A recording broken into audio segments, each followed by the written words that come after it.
یہی سائڈ پہ رکھی ہوں محسوس، یا تو ہم اس کو پیچھے کرنا کر لیں،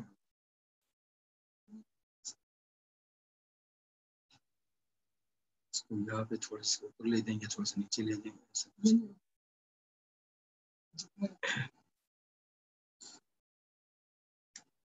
اس کو کیا چاہتے ہیں اوپر کر دوں پھر، اگر آپ کو فائدہ ہے تو؟ مجھے اس کا کوئی نقصان نہیں ہوتا۔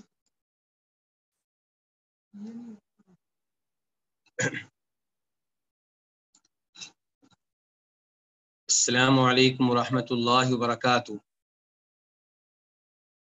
ان الحمد للہ نحمده ونستعینه ونستغفره ونعوذ باللہ من شرور انفسنا ومن سیئات اعمالنا، من يهده الله فلا مضل له ومن يضلل فلا هادي له، واشهد ان لا اله الا الله وحده لا شريك له، واشهد ان محمدا عبده ورسوله، يا ايها الذين امنوا اتقوا الله حق تقاته ولا تموتن الا وانتم مسلمون، يا ايها الناس اتقوا ربكم الذي خلقكم من نفس واحده وخلق منها زوجها وبث منهما رجالا كثيرا ونساء، واتقوا الله الذي تساءلون به والارحام ان الله كان عليكم رقيبا، يا ايها الذين امنوا اتقوا الله وقولوا قولا سديدا يصلح لكم اعمالكم ويغفر لكم ذنوبكم، ومن يطع الله ورسوله فقد فاز فوزا عظيما، اما بعد فان خير الحديث كتاب الله وخير الهدي هدي محمد صلى الله عليه وسلم، وشر الامور محدثاتها وكل محدثة بدعة وكل بدعة ضلالة وكل ضلالة في النار۔ الوافی بما فی الصحیحین، یہ وہ کتاب ہے جو صحیح بخاری اور صحیح مسلم کی تمام احادیث پہ مشتمل ہے، لیکن تکرار کے بغیر۔ احادیث کی تعداد 2000 کے قریب ہے، اور اس میں 10 مقاصد ہیں۔ پہلا مقصد عقیدہ سے تعلق رکھتا ہے، اور دوسرے مقصد کا تعلق تفسیر سے ہے، دوسرے مقصد کا تعلق علم سے ہے، اور وہ مقصد جس کا تعلق علم سے ہے اس میں 4 کتب ہیں۔ ان کتب میں سے ایک کتاب ہے کتاب التفسیر۔ کتاب التفسیر آج کل ہم پڑھ رہے ہیں، اور آج ہم آغاز کریں گے کتاب التفسیر میں سورۃ الجمعہ کا۔ قولہ تعالی، اللہ تعالیٰ فرماتے ہیں وَإِذَا رَأَوْا تِجَارَةً أَوْ لَهْوًا انفَضُّوا إِلَيْهَا، اور جب وہ دیکھتے ہیں کوئی تجارت۔ اس آیت میں اللہ تعالیٰ تذکرہ کر رہے ہیں اس امر کا کہ نبی علیہ الصلوۃ والسلام ایک بار خطبہ جمعہ ارشاد فرما رہے تھے، تو صحابہ کرام رضوان اللہ علیہم اجمعین کو پتہ چلا کہ باہر قافلہ آیا ہے غلہ لے کر، تو صحابہ کرام غلے کی طرف چلے گئے، اور نبی علیہ الصلوۃ والسلام اور 12 لوگ مسجد میں رہ گئے۔ تو اللہ رب العزت نے اس معاملے کی مذمت کی اور اس پہ ناراضگی کا اظہار کیا۔ تو اللہ تعالیٰ فرماتے ہیں وَإِذَا رَأَوْا تِجَارَةً، اور جب انہوں نے کوئی تجارت دیکھی، او لہوا، یا کوئی کھیل تماشا دیکھا، تو انفضوا الیہا، تو اٹھ کر اس کی طرف چلے گئے۔ حدیث نمبر 244 قاف، اس حدیث کے روایت کرنے پہ اتفاق ہے امام بخاری کا اور امام مسلم کا۔ عن جابر رضی اللہ عنہ قال، جناب جابر بن عبداللہ رضی اللہ تعالیٰ عنہ سے روایت ہے، وہ کہتے ہیں اقبلت عیر، کہ ایک قافلہ آیا، ونحن نصلی مع النبی صلی اللہ علیہ وسلم الجمعہ، جبکہ ہم نبی صلی اللہ علیہ وسلم کے ساتھ جمعہ کی نماز پڑھ رہے تھے۔ فانفض الناس، تو لوگ بکھر گئے، اٹھ کر چلے گئے، الا 12 رجلا، سوائے 12 مردوں کے، 12 مردوں کے علاوہ باقی لوگ مسجد سے اٹھ کر چلے گئے، اور نبی علیہ السلام خطبہ جمعہ ارشاد فرما رہے ہیں۔ فنزلت هذه الآیہ، تو یہ آیت نازل ہوئی، وَإِذَا رَأَوْا تِجَارَةً أَوْ لَهْوًا انفَضُّوا إِلَيْهَا وَتَرَكُوكَ قَائِمًا، اور جب انہوں نے کوئی تجارت دیکھی، کوئی کاروبار دیکھا یا کھیل تماشا دیکھا تو انفضوا الیہا، اس کی طرف اٹھ کر چلے گئے، وترکوک، اور انہوں نے آپ کو چھوڑ دیا، قائما، کھڑا، اور آپ کو کھڑا چھوڑ دیا، یعنی کہ نبی علیہ السلام کھڑے ہو کر خطبہ جمعہ ارشاد فرما رہے تھے اور یہ لوگ مسجد سے چلے گئے اور آپ کو خطبہ دیتے ہوئے چھوڑ دیا۔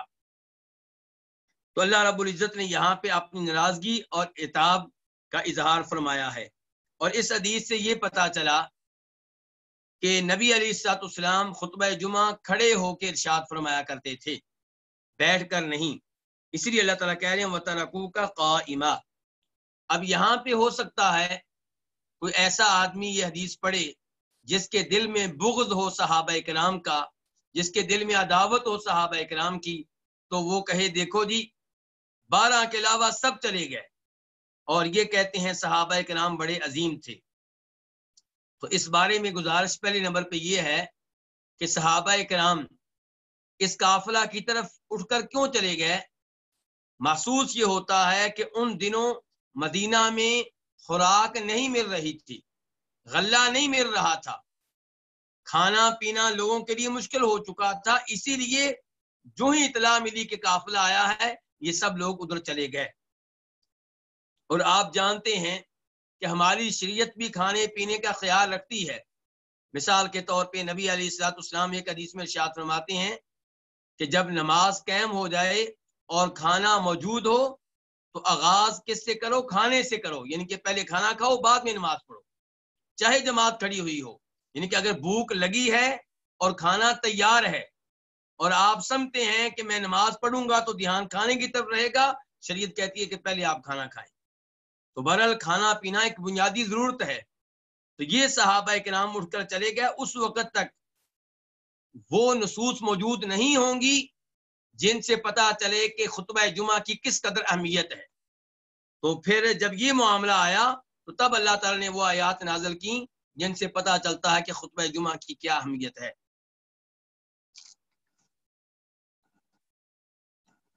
وفی روایت لہما، اور ان دونوں کی ایک روایت میں ہے، کن دونوں کی ایک روایت میں؟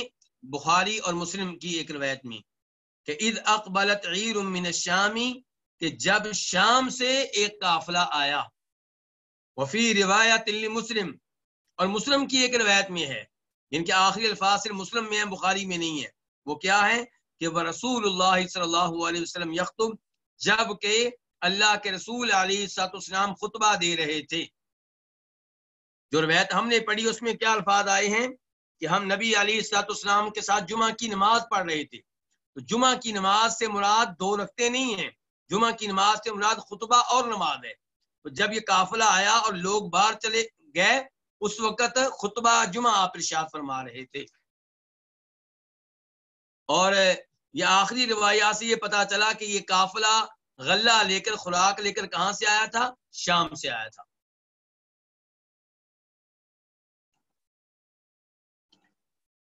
اس کے بعد سورۃ التحریم،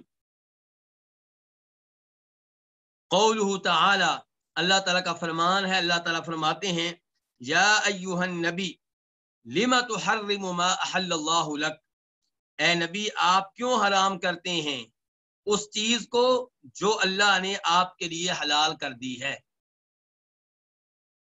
اس آیت کے الفاظ سے پتہ چلا کہ اللہ کی حلال کردہ چیزوں کو حرام قرار دینا یہ درست نہیں ہے، اور اللہ کی حلال کردہ چیزوں کو اپنے اوپر حرام کر لینا بھی درست نہیں ہے۔ آپ پاک و ہند میں سنتے ہوں گے کہ کئی لوگ جب پیروں اور فقیروں کے فضائل اور ان کی کرامات بیان کرتے ہیں تو یہ بھی بیان کرتے ہیں کہ فلاں پیر صاحب نے اتنے سال تک دودھ نہیں پیا، اتنے سال تک گوشت نہیں کھایا، اتنے سال تک انہوں نے 1 روٹی 2 روٹی کے علاوہ کوئی چیز نہیں کھائی۔ تو یہ چیزیں قرآن و حدیث کے خلاف ہیں، نہ کہ بزرگی کی علامت ہیں۔ حدیث نمبر 245 قاف، اس حدیث کے روایت کرنے پہ اتفاق ہے کس کا؟ امام بخاری کا اور امام مسلم کا۔ عن عائشہ رضی اللہ عنہا، ام المؤمنین عائشہ سے روایت ہے ان النبی صلی اللہ علیہ وسلم کان یمکث عند زینب بنت جحش کہ نبی صلی اللہ علیہ وسلم زینب بنت جحش کے ہاں ٹھہرا کرتے تھے ویشرب عندها عسلا اور ان کے پاس شہد پیا کرتے تھے. نبی علیہ الصلوۃ والسلام کوشش کیا کرتے تھے کہ روزانہ اپنی سبھی بیویوں کے پاس جائیں، ان کے احوال کا جائزہ لیں، ان سے سلام دعا کریں، چاہے آپ کا یہ چکر 2 منٹ کے لیے ہو یا 5 منٹ کے لیے ہو یا 10 منٹ کے لیے ہو، لیکن آپ کوشش کیا کرتے تھے.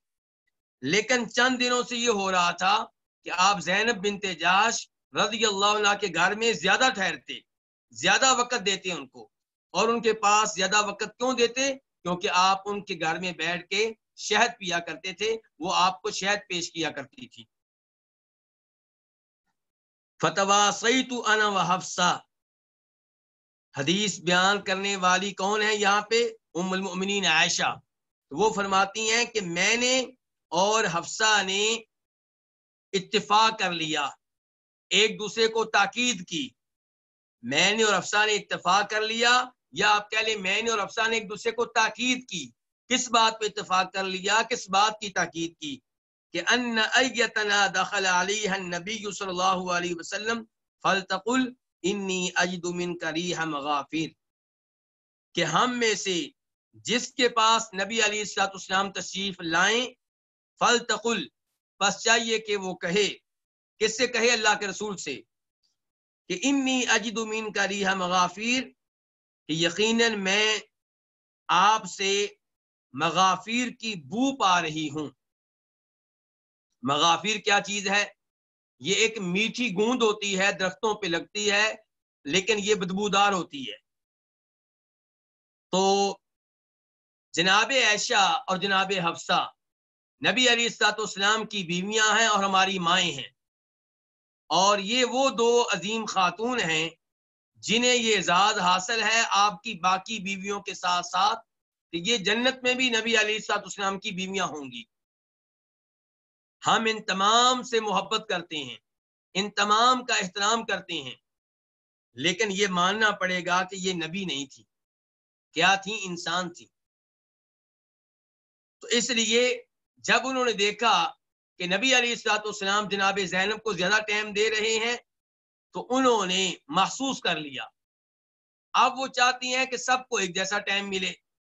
اس کے لیے دونوں نے یہ کہا کہ جب اللہ کے رسول تمہارے پاس آئیں حفصہ یا میرے پاس آئیں گے، تو ہم نے کہنا کہ اللہ کے رسول آپ سے مغافیر کی بدبو آ رہی ہے. اور یہ جانتی تھیں کہ نبی علیہ الصلوۃ والسلام کو بدبو سے شدید نفرت تھی. جب آپ سنیں گے کہ بدبو آتی ہے تو آپ یہ پینا ترک کر دیں گے، اور پھر سب کو برابر ٹائم ملے گا. چنانچہ ایسا ہی ہوا.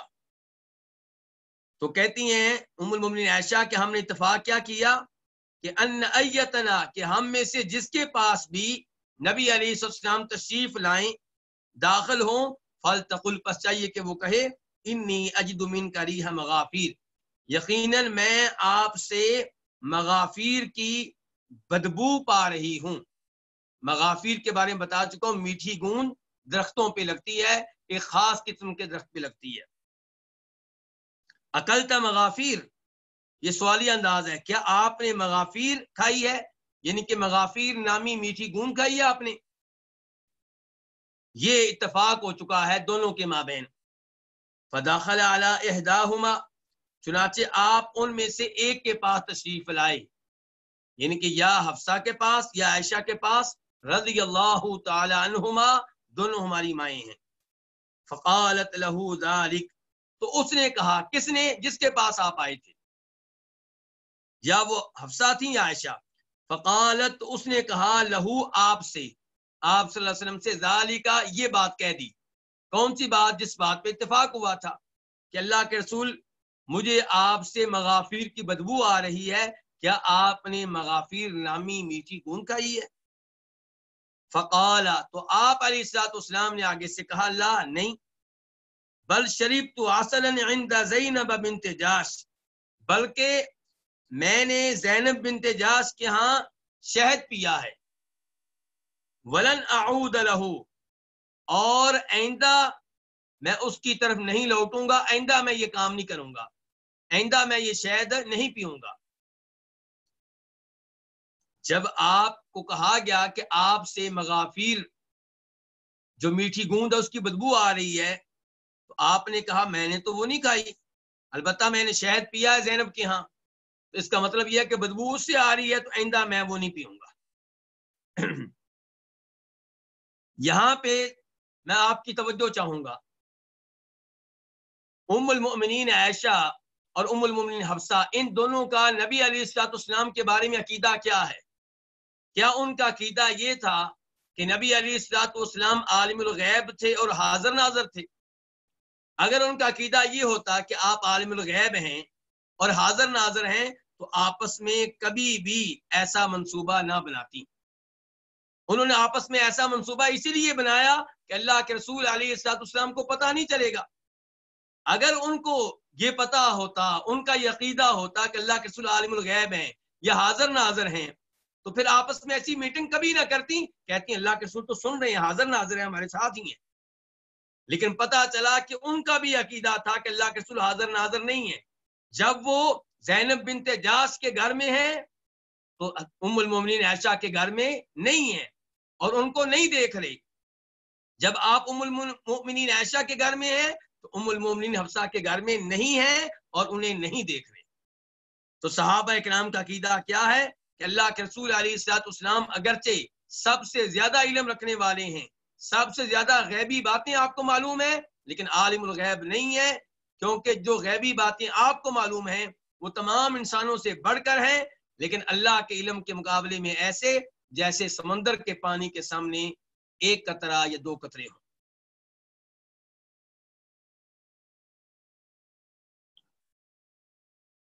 تو اب تک جو روایت پڑھی ہم نے، اس سے ایک تو عقیدے کی اصلاح ہوئی کہ نبی علیہ السلام عالم الغیب نہیں تھے، حاضر ناظر نہیں تھے، اپنی زندگی میں حاضر ناظر نہیں تھے، فوت ہونے کے بعد کیسے ہوں گے۔ دوسرے نمبر پہ پتا چلا کہ ام المومنین حفصہ اور عائشہ اگرچہ بہت زیادہ فضیلت رکھتی ہیں لیکن بشر ہیں، انسان ہیں، اسی لیے انہوں نے آپس میں ایسا منصوبہ بنا لیا اور یہ آپس میں میٹنگ کی۔ فنازلت، ام المومنین عائشہ کہتی ہیں تو تب یہ آیت نازل ہوئی، اور یہاں پہ غور کیجئے گا کہ پوری حدیث بتانے والی بعد میں خود ام المومنین عائشہ ہے۔ فنازلت، تو یہ آیت نازل ہوئی، یا ایھا النبی، اے نبی، لما تحرم، کیوں آپ حرام کرتے ہیں ما، اس چیز کو جو اللہ نے آپ کے لیے حلال کر دی ہے۔ تو کیا چیز آپ نے اپنے اوپر حرام کر لی تھی؟ شہد حرام کر لیا تھا، یعنی کہ آپ نے ام المومنین حفصہ کے ہاں یہ بات کر دی تھی کہ شہد کی وجہ سے بدبو آ رہی ہے تو آئندہ میں شہد نہیں پیوں گا، اور آپ نے تاکید کی تھی کہ یہ بات تو نے کسی اور کو نہیں بتانی۔ آپ نے کہا تھا یہ بات کسی اور کو نہیں بتانی کہ میں کہہ چکا ہوں کہ میں شہد آئندہ زینب کے پاس نہیں پیوں گا۔ لیکن ہوا کیا، ام المومنین حفصہ نے یہ بات ام المومنین عائشہ کو بتا دی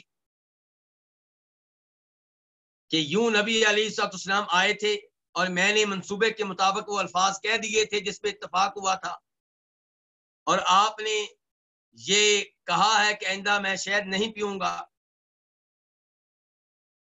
اب ام المؤمنین حفصہ نے یہ باتیں ام المؤمنین عائشہ کو بھی بتا دی ہیں۔ پھر اللہ رب العزت نے نبی علیہ الصلوۃ والسلام کو اطلاع دی کہ یہ معاملہ ہوا ہے، اور ساتھ ہی اللہ نے یہ عتاب نازل فرمایا کہ آپ نے اس چیز کو حرام کیوں قرار دیا جو اللہ نے حلال کی ہے۔ اور اسی موقع پہ اللہ تعالی نے یہ بھی بتا دیا کہ نبی علیہ الصلوۃ والسلام نے ایک بات اپنی کسی بیوی سے کہی اور راز کے طور پہ کہی، اور اس بیوی نے وہ راز زہر کر دیا۔ تو نبی علیہ الصلوۃ والسلام نے اس بیوی سے بات کی کہ میرا راز تو نے زہر کر دیا۔ تو وہ بیوی کہنے لگی آپ کو کس نے بتایا کہ میں نے آپ کا راز ظاہر کر دیا ہے؟ بیوی کے الفاظ کیا ہیں قرآن میں آتے ہیں، من انبا کا ہذا، آپ کو یہ بات کس نے بتائی ہے؟ یہاں سے دوبارہ پتا چلا کہ آپ کی بیویوں کا یہ عقیدہ تھا کہ آپ عالم الغیب نہیں تھے، اسی لیے وہ کہہ رہی ہیں کہ آپ کو کس نے بتایا ہے۔ اگر ان کا عقیدہ ہوتا کہ آپ عالم الغیب ہیں تو کبھی یہ سوال نہ کرتی کہ آپ کو کس نے بتایا ہے۔ ام المومنین حفصہ کو شک پڑا کہ شاید ام المومنین عائشہ نے یہ بات بتا دی ہے، تو آپ نے کہا نبأنی العلیم الخبیر، مجھے اس اللہ نے بتایا ہے جو ہر چیز کا علم رکھتا ہے، جو ہر چیز کی خبر رکھتا ہے۔ تو تب یہ آیتیں نازل ہوئی، یا ایھا النبی لم تحرم ما احل اللہ لک، اے نبی آپ ان چیزوں کو حرام کیوں کرتے ہیں جو اللہ نے آپ کے لیے حلال کر دی ہیں۔ اور صرف اتنا نازل نہیں ہوا بلکہ الا ان تتوبا الی اللہ، ان تتوبا الی اللہ تک جتنی آیتیں ہیں یہ سب اس موقع پہ نازل ہوئی۔ ان تتوبا الی اللہ کا مطلب کیا ہے کہ اگر تم دونوں اللہ سے توبہ کر لو۔ تم دونوں کون دونوں؟ ام المؤمنین عائشہ اور ام المؤمنین حفصہ، ان کو مخاطب کیا اللہ نے کہ اگر تم دونوں اللہ سے توبہ کر لو، یعنی کہ یہ تمہارے لیے بہتر ہے۔ اگر تم توبہ کر لو تو تمہارے لیے بہتر ہے، کیونکہ تمہارے دل ایک طرف مائل ہو گئے تھے، درست بات سے ہٹ گئے تھے۔ وَإِذْ أَسَرَّ النَّبِيُّ إِلَىٰ بَعْضِ أَزْوَاجِهِ حَدِيثًا، اور انہی آیات میں یہ الفاظ بھی ہیں کہ یاد کرو اس وقت کو، اذ اسرا، جب نبی علیہ الصلوۃ والسلام نے راز کے طور پہ بات کی الی بعض ازواجہ، اپنی بیویوں میں سے کسی ایک سے، اور وہ کون تھی؟ وہ ام المومنین حفصہ تھی، جن سے آپ نے راز کے طور پہ یہ بات کہی تھی، بلکہ خود روایت میں آ گیا لقولہ بل شربت عسلا، آپ نے کہا تھا کہ بل شربت عسلا، بلکہ میں نے شہد پیا ہے اور آئندہ میں نہیں پیوں گا۔ تو یہ بات راز کے طور پہ آپ نے ام المومنین حفصہ کے ہاں کی تھی، اور وہ بات وہ کر بیٹھی ام المومنین عائشہ سے، اور پھر یہ آیات نازل ہوئیں۔ تو اس حدیث سے، اس روایت سے ہمیں کتنے ہی مسئلے معلوم ہو گئے۔ یہ برکت ہے نبی علیہ الصلوۃ والسلام کی احادیث کی۔ جب آپ علیہ السلام کی حدیث کا مطالعہ کریں گے تو ایک حدیث سے کئی چیزیں آپ کو معلوم ہوں گی۔ یہاں سے یہ بھی پتا چلا کہ نبی علیہ الصلوۃ والسلام کا اخلاق کتنا عظیم تھا،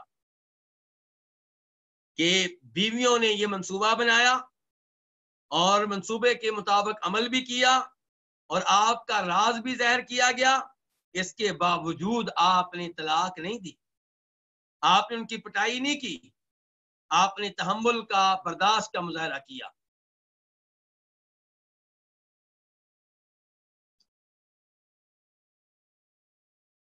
اس کے بعد سورہ نوح،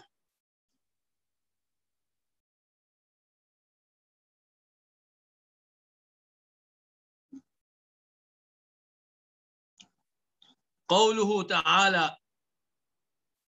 ولا تذرن ودا ولا سواعا ولا یغوث ویعوق، اللہ رب العزت نے اس آیت میں نوح علیہ الصلوۃ والسلام کی قوم کے الفاظ ذکر کیے ہیں کہ نوح علیہ الصلوۃ والسلام توحید بیان کرتے ہیں، شرک سے روکتے ہیں، بتوں کی عبادت سے روکتے ہیں، تو وہ نوح علیہ الصلوۃ والسلام کے مقابلے میں ایک دوسرے کو کیا تاکید کر رہے ہیں، ایک دوسرے کو کیا وصیت کر رہے ہیں کہ ولا تذرن ودا، کہ نوح کی باتوں میں آ کے ود کو نہ چھوڑ دینا۔ ود ان کے معبود کا نام ہے، ان کے بت کا نام ہے۔ ولا سواع، اور نہ ہی سوا کو چھوڑ دینا، یہ بھی ان کے بت کا نام ہے۔ ولا یغوث، اور نہ ہی یغوث کو چھوڑنا، ویعوق، اور نہ ہی یعوق کو چھوڑنا۔ اور اس کے بعد آیت میں نصر کے الفاظ بھی ہیں، یہ 5 ان کے بزرگ تھے، 5 ان کے معبود تھے، 5 کے نام پہ بت تھے جن کی وہ عبادت کیا کرتے تھے، یہ ان کے 5 تن پاک ہوئے۔ اس کے بعد روایت کیا ہے؟ 246 نمبر 246 خا، اس حدیث کو روایت کرنے والے کون ہیں؟ امام بخاری۔ عن ابن عباس رضی اللہ عنہما، روایت ہے جناب عبداللہ ابن عباس رضی اللہ تعالی عنہما سے کہ اللہ ان سے بھی راضی ہو، ان کے والد سے بھی راضی ہو، دونوں صحابی ہیں۔ کیا کہتے ہیں عبداللہ ابن عباس؟ صارت الاوثان التي كانت في قوم نوح في العرب بعد، کہ وہ بت سارت کا ترجمہ فی الحال میں نہیں کر رہا، اس کو لیٹ کر رہا ہوں، الاوثان سے میں گفتگو کا آغاز کر رہا ہوں۔ وہ بت جن کی نوح علیہ السلام کی قوم میں عبادت کی جاتی تھی، سارت فی العرب بعدو، بعد میں وہ عربوں میں آ گئے۔ وہی بت جن کی عبادت نوح علیہ السلام کی قوم میں کی جاتی تھی، بعد میں کن کے پاس آ گئے؟ عربوں کے پاس آ گئے۔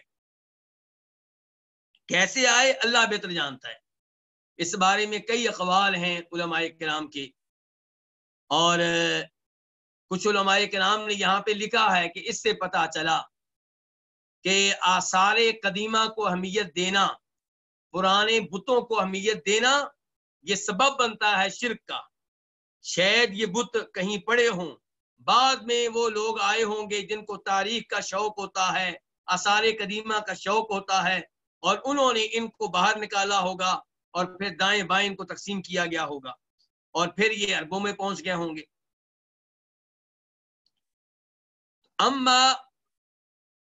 اما ود فکانت لکلب بدومۃ الجندل، جہاں تک تعلق ہے ود بت کا، تو یہ عربوں میں کن کے پاس تھا؟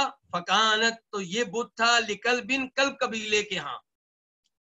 کلب قبیلہ کہاں؟ بدومۃ الجندل، دومۃ الجندل مقام پہ۔ دومۃ الجندل کہاں ہے؟ آج کل سعودیہ میں ہے، جو سعودیہ کا منطقہ جوف ہے، جہاں پہ سکاکا شہر بھی ہے، اس کے قریب ہے یہ شہر دومۃ الجندل۔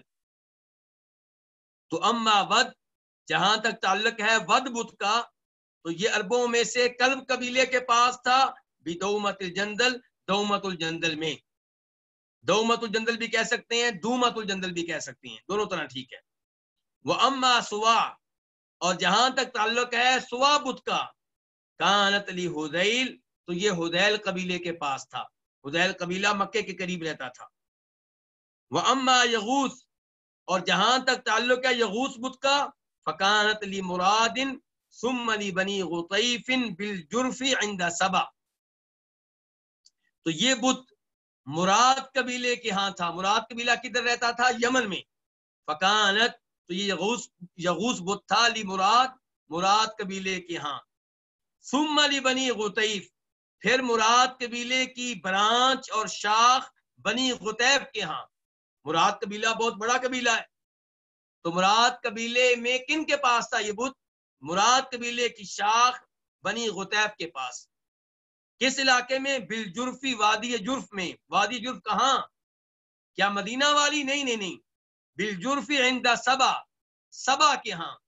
قوم سبا آپ جانتے ہیں، ملکہ بلقیس کی قوم، یعنی کہ یمن میں یہ بھی۔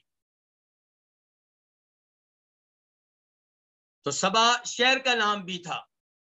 وہ اما یعوق، اور جہاں تک تعلق ہے یعوق کا، فکانت لی ہمدان، تو یہ ہمدان قبیلے کے پاس تھا۔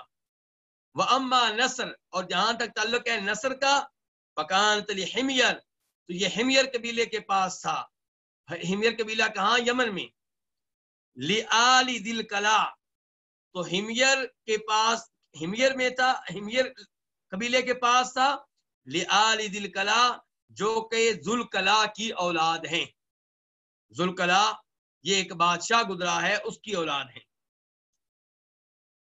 اس کے بعد اب ان 5 بتوں کا تعارف کہ شروع میں کہاں سے آئے، تو کہتے ہیں عبداللہ بن عباس، اسماء رجال صالحین من قوم نوح، کہ یہ قوم نوح کے نیک لوگوں کے نام ہیں، ان کے اولیاء کے نام ہیں، ان کے بزرگوں کے نام ہیں۔ تو اس سے پتا چلا کہ بتوں کے پیچھے زندہ شخصیات تھیں، بتوں کے پیچھے انسان تھے۔ آج لوگ کہتے ہیں کہ آپ بتوں والی حدیثیں اور ایتیں ہمارے اوپر فٹ کر دیتے ہیں، ہم تو قبر والوں کے بارے میں عقیدہ رکھتے ہیں، وہ تو انسان ہیں، اور بت جو ہیں وہ تو بے جان ہوا کرتے تھے۔ جان لیجئے کہ بتوں کے پیچھے بھی شخصیات ہوتی تھی۔ تو اسماء رجال صالحین من قوم نوح، یہ نوح علیہ السلام کی قوم کے نیک لوگوں کے نام ہیں۔ فلما ہلاکو، جب یہ نیک لوگ ہلاک ہو گئے، فوت ہو گئے، اوحى الشیطان الی قومہم، تو شیطان نے ان کی قوم کی طرف وحی کی، اس سے پتہ چلا شیطان بھی وہی کرتا ہے. کئی لوگ پاک و ہند میں بزرگوں کا اور ولیوں کا روپ اختیار کر لیتے ہیں اور کہتے ہیں ہمیں غیبی باتیں معلوم ہوتی ہیں. تو ایسے لوگوں کے پاس وہی آتی ہے شیطان کی طرف سے, رحمان کی طرف سے نہیں.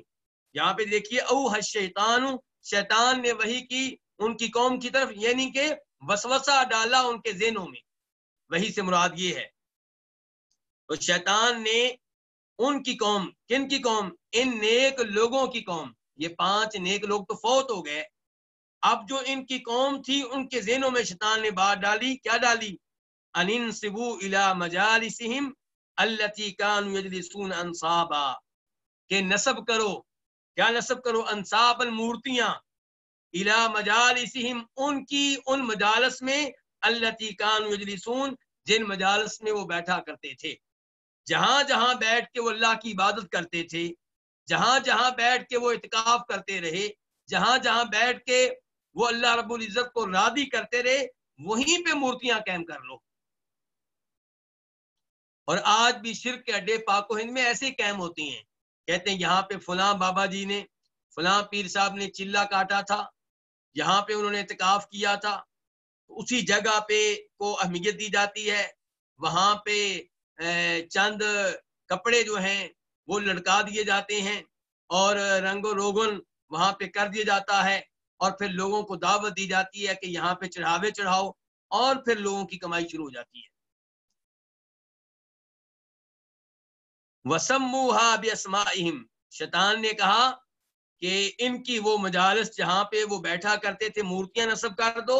وَسَمُّوهَا بِأَسْمَائِهِمْ, اور ان مورتیوں کو ان بزرگوں کے نام دے دو. جہاں پہ بیٹھ کے سوا بزرگ اللہ کی عبادت کرتا تھا وہاں پہ مورتی نصب کرو اور اس مورتی کو سوا کا نام دے دو. فَفَعَلُوا, تو انہوں نے ایسا ہی کیا جیسے شیطان نے ان کے ذہنوں میں ڈالا تھا, انہوں نے ایسا ہی کیا. شیطان کا منصوبہ کامیاب ہو گیا, مورتیاں قائم ہو گئیں. فلم تعبد, تو ان کی عبادت نہیں کی گئی. یعنی کہ مورتیاں شروع میں قائم ہوئیں تو مورتیوں کی عبادت نہیں کی گئی بلکہ اللہ کی عبادت ہوتی تھی. تو شروع میں ایسا ہی ہوتا ہے. حتی اذا ہلک اولئک, یہاں تک کہ جب یہ لوگ ہلاک ہو گیا, ختم ہو گیا, کون, یہ مورتیاں نصب کرنے والے, یہاں تک کہ جب ختم ہو گیا اولئک, یہ ان کی مورتیاں نصب کرنے والے, پہلی نسل ختم ہو گئی.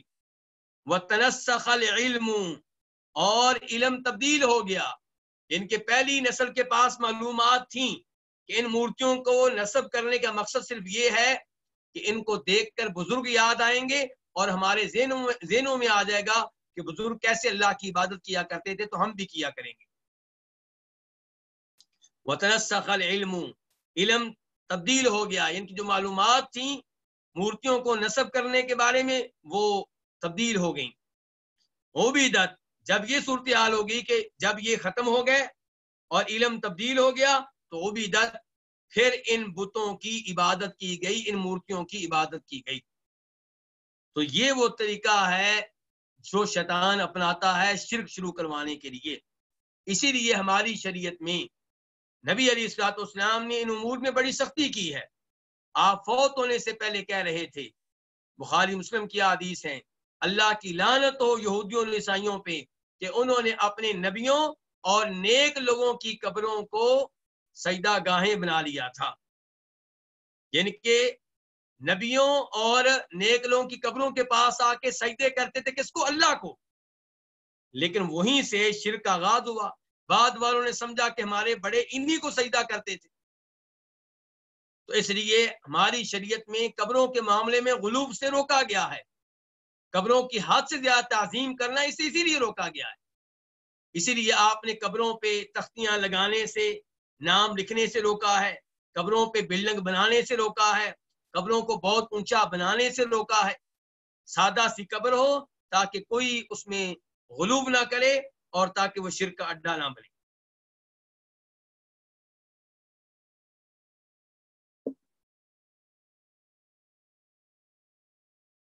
سورۃ الجن,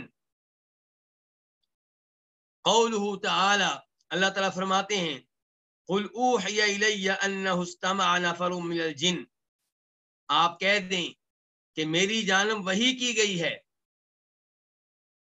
کہ انہ استمع، کہ بے شک بات یہ ہے کہ استمع کان لگا کر سنا، نفر من الجن جنوں کے ایک گروہ نے کان لگا کر کس کو سنا؟ نبی علیہ الصلوۃ والسلام کو سنا، آپ کی قرات کو سنا، آپ قرآن پڑھ رہے تھے تو اللہ نے آپ کو بتایا کہ جنوں کے گروہ نے آپ کی تلاوت بڑے غور سے سنی۔ اس سے بھی پتا چلا کہ آپ عالم الغیب نہیں تھے، جن آئے آپ کی تلاوت سن کے چلے گئے اور آپ کو اللہ نے بتایا، اسی وقت آپ کو پتا نہیں چلا۔ حدیث نمبر 247 247 قاف، اس حدیث کے روایت کرنے پہ اتفاق ہے کس کا؟ امام بخاری کا اور امام مسلم کا۔ عن ابن عباس قال، عبداللہ ابن عباس رضی اللہ عنہما سے روایت ہے، وہ کہتے ہیں انطلق رسول اللہ صلی اللہ علیہ وسلم فی طائفۃ من اصحابی، نبی علیہ الصلوۃ والسلام نکلے اپنے صحابہ کرام کی ایک جماعت میں، انطلقا چلے نکلے، طائفہ ایک گروہ ایک جماعت، عامدین الی سوق عکاظ، قصد کیے ہوئے عکاظ بازار کا، یعنی کہ آپ نکلے اپنے صحابہ کرام کی جماعت کے ساتھ، کہاں جا رہے تھے؟ ارادہ کدھر کا تھا؟ عکاظ بازار کا ارادہ تھا۔ اور عکاظ بازار کہاں قائم ہوتا تھا؟ طائف اور مکہ کے بیچ ایک جگہ ہے وادی نخلا، وہاں پہ۔ وقد حیل بین الشیاطین وبین خبر السماء، جب کہ رکاوٹ ڈال دی گئی تھی شیطانوں کے درمیان اور آسمان کی خبروں کے مابین، یعنی کہ جن زمین سے لے کر آسمان تک سیڑھی بنایا کرتے تھے، ایک جن نیچے، اس کے کندھوں پہ دوسرا جن، اس کے اوپر تیسرا جن، اس کے اوپر چوتھا، آسمانوں تک پہنچ جاتے تھے۔ کس لیے؟ تاکہ آسمان کے فرشتے جب آپس میں کوئی گفتگو کریں تو ہمارے کان میں بھی کوئی چیز پڑ جائے اور ہمیں اندازہ ہو جائے کہ آئندہ کیا ہونے والا ہے۔ پھر وہ کیا کرتے؟ پھر اوپر والا جن نیچے والے جن کو بات بتاتا، نیچے والا اس سے نیچے والے کو، حتیٰ کہ آخری جن تک وہ معلومات پہنچ جاتی۔ اور یہ آخری جن یہ معلومات کن کو دیتا؟ اپنے دوستوں کو، انسانوں میں سے جو شیطانوں میں سے ولی ہیں، اولیاء و شیطان۔ لوگ کہتے ہیں جی ہمارے ولی ہیں، آپ کے ولی ہوں گے لیکن وہ رحمان کے ولی نہیں ہیں، اللہ کے ولی نہیں، شیطان کے ولی ہیں۔ کچھ ہوتے ہیں شیطان کے ولی، کچھ ہوتے ہیں رحمان کے ولی۔ امام ابن تیمیہ نے کتاب لکھی ہے باقاعدہ، الفرقان بین اولیاء الرحمانی و اولیاء الشیطان، کہ شیطان کے ولیوں اور رحمان کے ولیوں میں فرق کیسے کیا جائے گا۔ تو اب یہاں پہ دیکھیے کہ آخری دن یہ معلومات کس کو دیتا ہے؟ جو جنوں کا دوست ہو۔ ان کا دوست کون ہوگا؟ توحید والا مولوی؟ بالکل نہیں۔ ان کا دوست وہ انسان ہوگا جو شرک میں اور کبیرہ گناہوں میں باقی لوگوں سے بڑھ کر ہوگا۔ کبیرہ گناہ تو سارے کرتے ہیں، شرک تو سارے کر رہے ہیں، یعنی کہ وہ جو شیطان کے دوست ہیں انہوں نے غیبی بات کس کو بتانی ہے؟ جو خاص ان کا دوست ہو۔ مثال کے طور پہ اس کو جو واش روم میں جائے اور قرآن کریم پہ پیشاب کر دے، نعوذ باللہ، جو قرآن کریم کے اوراق کو کسی گندے نالے میں ڈال دے، اس قسم کی عجیب و غریب حرکت جو کرے گا تو اس کے اوپر شیطان خوش ہوتے ہیں، اس کو یہ بات بتاتی ہیں۔ اب بات آسمان سے ایک ملتی ہے ان کو، اور وہ اور یہ جو ولی ہے، عامل ہے، نجومی ہے، یہ اس میں جھوٹ ملاتا ہے اور پھر پشین گوئیاں جاری کر دیتے ہیں۔ آئندہ سال فلاں آدمی حکمران بنے گا، فلاں آدمی کی حکومت ختم ہو جائے گی، فلاں آدمی کی شادی ہوگی، فلاں فوت ہو جائے گا، کئی پشین گوئیاں جاری کرتے ہیں۔ ان میں سے ایک بات وہ صحیح نکلتی ہے جو آسمانوں سے سنی گئی ہوتی ہے، اور 2-3 اٹکل پچو سے ٹھیک ہو جاتی ہیں، باقی 90 غلط، 95 غلط، اور شور اٹھتا ہے ولی صاحب نے یہ بات بتائی تھی صحیح نکلی۔ اچھا ایک بات صحیح نکلی، 95 غلط نکلی ہیں، کیا ان کی وجہ سے جھوٹا قرار نہیں پاتا؟ لیکن اس پہ کوئی غور کرے تو تبھی ہے چیلے کہاں غور کرتے ہیں، جو ان کے مرید ہوتے ہیں، معتقد ہوتے ہیں، وہ کہاں غور کرتے ہیں۔ تو بہرحال اب ہوا کیا کہ یہ لوگ سیڑھیاں لگا کے آسمان کی باتیں سننے کی کوشش کرتے تھے، لیکن انہی دنوں رکاوٹ پڑ گئی۔ جب بھی یہ باتیں سننے کی کوشش کرتے، آسمان سے انگارے ان کے اوپر پھینکے جاتے۔ تو روایت کیا ہے، وَقَدْ حِيلَ بَيْنَ الشَّيَاطِينِ وَبَيْنَ خَبَرِ السَّمَاءِ، تحقیق شیطانوں کے مابین اور آسمان کی خبروں کے مابین رکاوٹ ڈال دی گئی تھی۔ وَأُرْسِلَتْ عَلَيْهِمُ الشُّهُبُ، شہب شہاب کی جمع ہے، اور ان پہ انگارے پھینکے جا رہے تھے۔ فَرَجَعَتِ الشَّيَاطِينُ، تو شیطان واپس آ گئے، کن کے پاس؟ اپنی قوم کے پاس، آسمان کی طرف جانا چھوڑ دیا۔ فقالوا، تو انہوں نے کہا، کنہوں نے؟ قوم نے، ما لکم، تمہیں کیا ہوا، ان کے واپس کیوں آ گئے ہو؟ فقالوا، تو انہوں نے کہا واپس آنے والوں نے، حیل بیننا وبین خبر السماء، کہ ہمارے اور آسمان کی خبروں کے مابین رکاوٹ ڈال دی گئی ہے۔ وَأُرْسِلَتْ عَلَيْنَا الشُّهُبُ، اور ہم پہ انگارے پھینکے گئے ہیں۔ قالا، تو کہا کس نے؟ ایک نے کہا، اب ایک کون ہو سکتا ہے؟ شیطانوں کا سردار ابلیس۔ اس نے کہا، ما حال بینکم وبین خبر السماء الا ما حدث، نہیں رکاوٹ قائم کی تمہارے مابین اور آسمان کی خبروں کے مابین مگر کسی ایسی چیز نے، ما حدثا، جو نئی نئی واقع ہوئی ہے، لگتا ہے کوئی نئی بات ہو گئی ہے، چیک کرو کیا نیا واقعہ پیش آیا ہے، کہیں کوئی نیا نبی نہ آ گیا ہو، کوئی اور بات نہ ہو گئی ہو، کیوں رکاوٹ ڈال دی گئی ہے۔ فانطلقوا، تو یہ شیطان اب چلے، ان کے زمین میں پھیل گئے چیک کرنے کے لیے کیا نیا معاملہ ہوا ہے۔ فانطلقوا، تو وہ چلے، فضربوا مشارق الارض ومغاربها، تو انہوں نے زمین کے مشرق و مغرب کا سفر کیا۔ ينظرون ما هذا الامر الذي حال بينهم وبين خبر السماء، دیکھنے لگے اس معاملے کو جو ان کے مابین اور آسمان کی خبروں کے مابین حائل ہو چکا ہے۔ ينظرون، وہ دیکھنے لگے، غور کرنے لگے، ما هذا الامر، یہ کیا معاملہ ہے، الذي، جو حائل ہو گیا ان کے مابین اور آسمان کی خبروں کے مابین۔ قال، عبداللہ ابن عباس کہتے ہیں، راوی کہتے ہیں، فانطلق الذين توجهوا نحو تهامة الى رسول الله صلی اللہ علیہ وسلم بنخلہ، تو چلے وہ لوگ جو جنہوں نے رخ کیا تھا تہامہ کی جانب کا، وہ چلے کس طرف؟ اللہ کے رسول علیہ الصلوۃ والسلام کی طرف چلے، بنخلہ، وادی نخلہ میں، یعنی کہ جنہوں نے تہامہ کے علاقے کا رخ کیا تھا وہ نبی علیہ الصلوۃ والسلام کے پاس پہنچ گئے، اور آپ مکہ اور طائف کے مابین وادی نخلہ میں تھے۔ وَهُوَ عَامِدٌ إِلَىٰ سُوقِ عُكَاظ، آپ وادی نخلہ میں تھے اور آپ قصد کیے ہوئے تھے سوق عکاظ کا، عکاظ مارکیٹ کا، عکاظ بازار کا۔ وَهُوَ يُصَلِّي بِأَصْحَابِهِ صَلَاةَ الْفَجْرِ، وادی نخلہ میں کیا کر رہے تھے؟ آپ اپنے ساتھیوں کو فجر کی نماز پڑھا رہے تھے۔ فَلَمَّا سَمِعُوا الْقُرْآنَ، جب انہوں نے قرآن سنا، تَسَمَّعُوا لَهُ، تو انہوں نے اس کی جانب کان لگا دیے۔ قرآن سنا تو انہوں نے اس کی جانب کان لگا دیے، بڑی توجہ سے سنا۔ فقالوا، اور انہوں نے کہا، هذا الذي حال بينكم وبين خبر السماء، ایک دوسرے سے کہنے لگے یہ وہ چیز ہے جو تمہارے اور آسمان کی خبروں کے مابین رکاوٹ بن چکی ہے، یہ قرآن جو نازل ہو رہا ہے، یہ نبی جو آئے ہیں، یہ وہ چیز ہے جو تمہارے اور آسمان کی خبروں کے مابین رکاوٹ بن چکی ہے۔ فَهُنَالِكَ رَجَعُوا إِلَىٰ قَوْمِهِمْ، تو وہ تب لوٹے اپنی قوم کی طرف، واپس آئے اپنی قوم کی طرف۔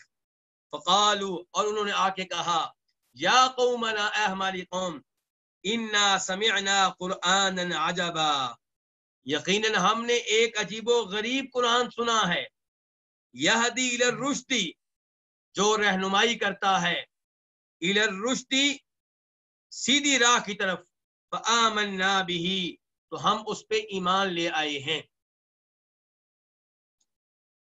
وَلَن نُشْرِكَ بِرَبِّنَا أَحَدًا، اور ہم اپنے رب کے ساتھ کسی کو بھی شریک نہیں کریں گے۔ تو ان لوگوں نے ایمان لانے کا اعلان کر دیا۔ قرآن نے دیکھیے ان کے اوپر کتنا اثر ڈالا، ایک ہی دفعہ قرآن سنا اور ایمان لے آئے۔ وَأَنزَلَ اللَّهُ عَلَى نَبِيِّهِ صلی اللہ علیہ وسلم، اور نبی علیہ الصلوۃ والسلام اللہ تعالیٰ نے اپنے نبی پہ یہ آیت نازل کی، قُلْ أُوحِيَ إِلَيَّ أَنَّهُ اسْتَمَعَ نَفَرٌ مِنَ الْجِنِّ، آپ کہہ دیں کہ میری طرف یہ وحی کی گئی ہے کہ بات یہ ہے کہ جنوں کے ایک گروہ نے سنا ہے، کان لگا کے سنا ہے، کس کو؟ میری تلاوت کو۔ میں قرآن پڑھ رہا تھا، انہوں نے کان لگا کے میری تلاوت کو سنا ہے۔ عبداللہ ابن عباس کہتے ہیں وَإِنَّمَا أُوحِيَ قَوْلُ الْجِنِّ، سوائے اس کے نہیں آپ کی طرف جنوں کی باتیں وحی کی گئیں، یعنی کہ آپ کو پتہ نہیں چل سکا کہ جن آئے ہیں، انہوں نے قرآن سنا ہے، وہ آپس میں یہ باتیں کرتے رہے ہیں، وہ ایمان لے آئے، آپ کو کسی بات کا پتہ نہیں چلا، تب پتہ چلا جب آسمان سے وحی نازل ہوئی۔ وَإِنَّمَا أُوحِيَ إِلَيْهِ، سوائے اس کے نہیں آپ کی طرف وحی کی گئی قول الجنی، جنوں کی بات کی، جنوں کی بات آپ کو بتائی گئی۔ تو اس روایت سے پتہ چل رہا ہے کہ نبی علیہ الصلوۃ والسلام عالم الغیب نہیں ہے، اور پتہ چلا کہ جن بھی انسانوں کی طرح شریعت کے مکلف ہیں، اور نبی علیہ الصلوۃ والسلام انسانوں کے لیے بھی نبی ہیں، جنوں کے لیے بھی نبی ہیں۔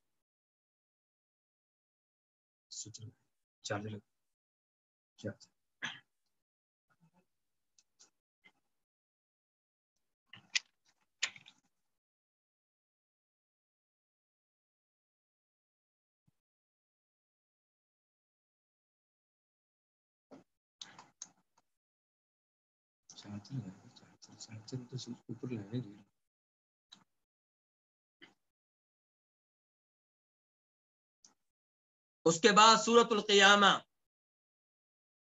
قولہ تعالی، اللہ تعالیٰ فرماتے ہیں لا تحرک به لسانک لتعجل به، آپ حرکت نہ دیں بھی اس کے ساتھ، کس کے ساتھ؟ قرآن کے ساتھ۔ کس کو؟ لسانک، اپنی زبان کو۔ لا تحرک، آپ حرکت نہ دیں بھی قرآن کے ساتھ، لسانک، اپنی زبان کو، لتعجل به، آپ اسے جلدی حاصل کر لیں۔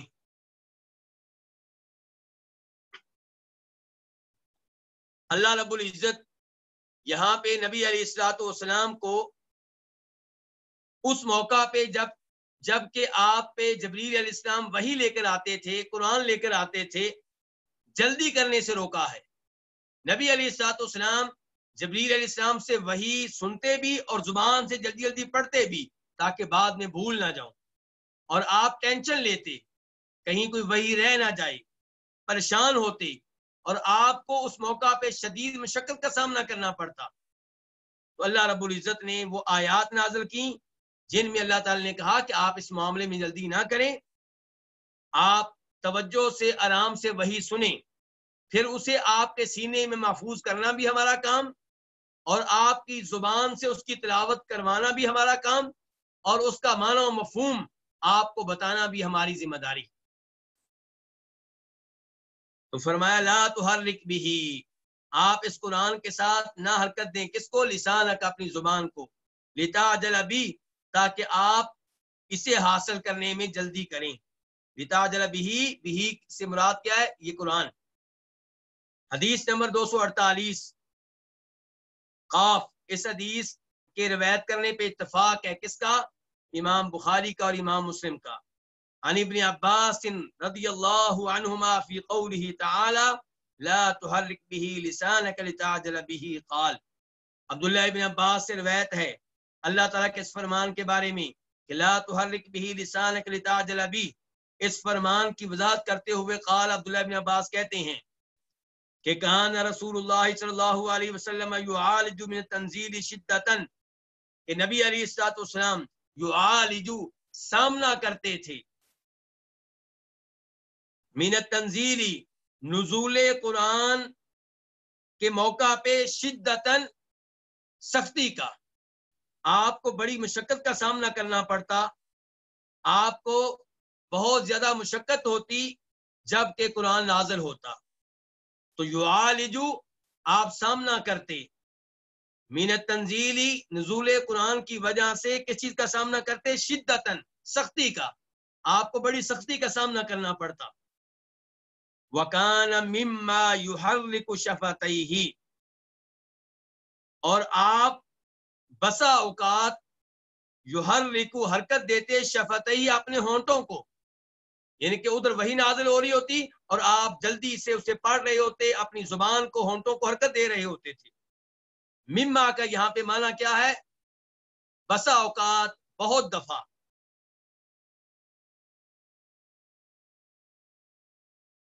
فقال ابن عباس، تو عبداللہ ابن عباس نے کہا فَأَنَا أُحَرِّكُهُمَا لَكُمْ كَمَا كَانَ رسول اللہ صلی اللہ علیہ وسلم يُحَرِّكُهُمَا، میں ان دونوں کو حرکت دیتا ہوں. کن دونوں کو؟ ان دونوں ہونٹوں کو. عبداللہ ابن عباس حدیث بیان کرتے ہوئے لوگوں کو بتانا چاہ رہے ہیں کہ اللہ کے رسول اپنے ہونٹوں کو کیسے حرکت دیتے تھے. تو کہا میں اپنے ہونٹوں کو حرکت دیتا ہوں جیسے اللہ کے رسول حرکت دیتے تھے. فانا، تو میں احرکہما، ان دونوں کو حرکت دیتا ہوں، لکم، تمہاری وجہ سے، تمہاری خاطر، کما کان رسول اللہ صلی اللہ علیہ وسلم، جیسا کہ اللہ کے رسول علیہ الصلوۃ والسلام یحرکہما، ان دونوں کو حرکت دیا کرتے تھے. فحرک شفتیہ، چنانچہ انہوں نے اپنے ہونٹوں کو حرکت دی. کنہوں نے؟ عبداللہ ابن عباس نے. یہ کون کہہ رہے ہیں؟ عبداللہ ابن عباس کے شاگرد کہہ رہے ہیں، سعید بن جبیر. فانزل اللہ، اب سعید بن جبیر کی وضاحت ختم ہوئی کہ عبداللہ ابن عباس نے اپنے ہونٹوں کو حرکت دی. اب عبداللہ ابن عباس کے الفاظ دوبارہ شروع ہو گئے. کیا؟ فانزل اللہ تعالی، تو اللہ تعالیٰ نے یہ آیت نازل کی. فانزل اللہ سے پہلے آپ چھوٹی سی لکیر دیکھ رہے ہیں، اور ایک سطر پہلے فقال ابن عباس سے پہلے بھی آپ چھوٹی سی ایک لکیر دیکھ رہے ہیں. تو یہ دو جو لکیریں ہوتی ہیں یہ عربی زبان میں بریکٹ کا فائدہ دیتی ہیں. گویا کہ فقال ابن عباس سے پہلے بریکٹ شروع ہوئی ہے اور فحرک شفتیہ پہ آ کے بریکٹ بند ہو گئی ہے، کیونکہ یہ الفاظ بریکٹ کے بیچ میں جو آئے ہیں یہ ادا کیے ہیں سعید بن جبیر نے، عبداللہ بن عباس کے شاگرد نے. اور بریکٹ سے پہلے کے الفاظ عبداللہ بن عباس کے ہیں. ان کے الفاظ کیا ہیں؟ وَكَانَ مِمَّا يُحَرِّكُ شَفَتَيْهِ، اور آپ بہت زیادہ اپنے ہونٹوں کو حرکت دیتے تھے. فَأَنزَلَ اللَّهُ، تو اللہ تعالیٰ نے یہ آیت نازل کی. کیا آیت نازل کی؟ لا تحرک بِهِ لسانک، کہ آپ اس قرآن کے ساتھ اپنی زبان کو حرکت نہ دیں، جن کے قرآن لیتے ہوئے اپنی زبان کو حرکت نہ دیں. لِتَعْجَلَ بِهِ، اس لیے کہ آپ اس کو جلدی جلدی حاصل کر لیں. قرآن کو جلدی حاصل کرنے کے لیے اپنی زبان کو آپ حرکت نہ دیں.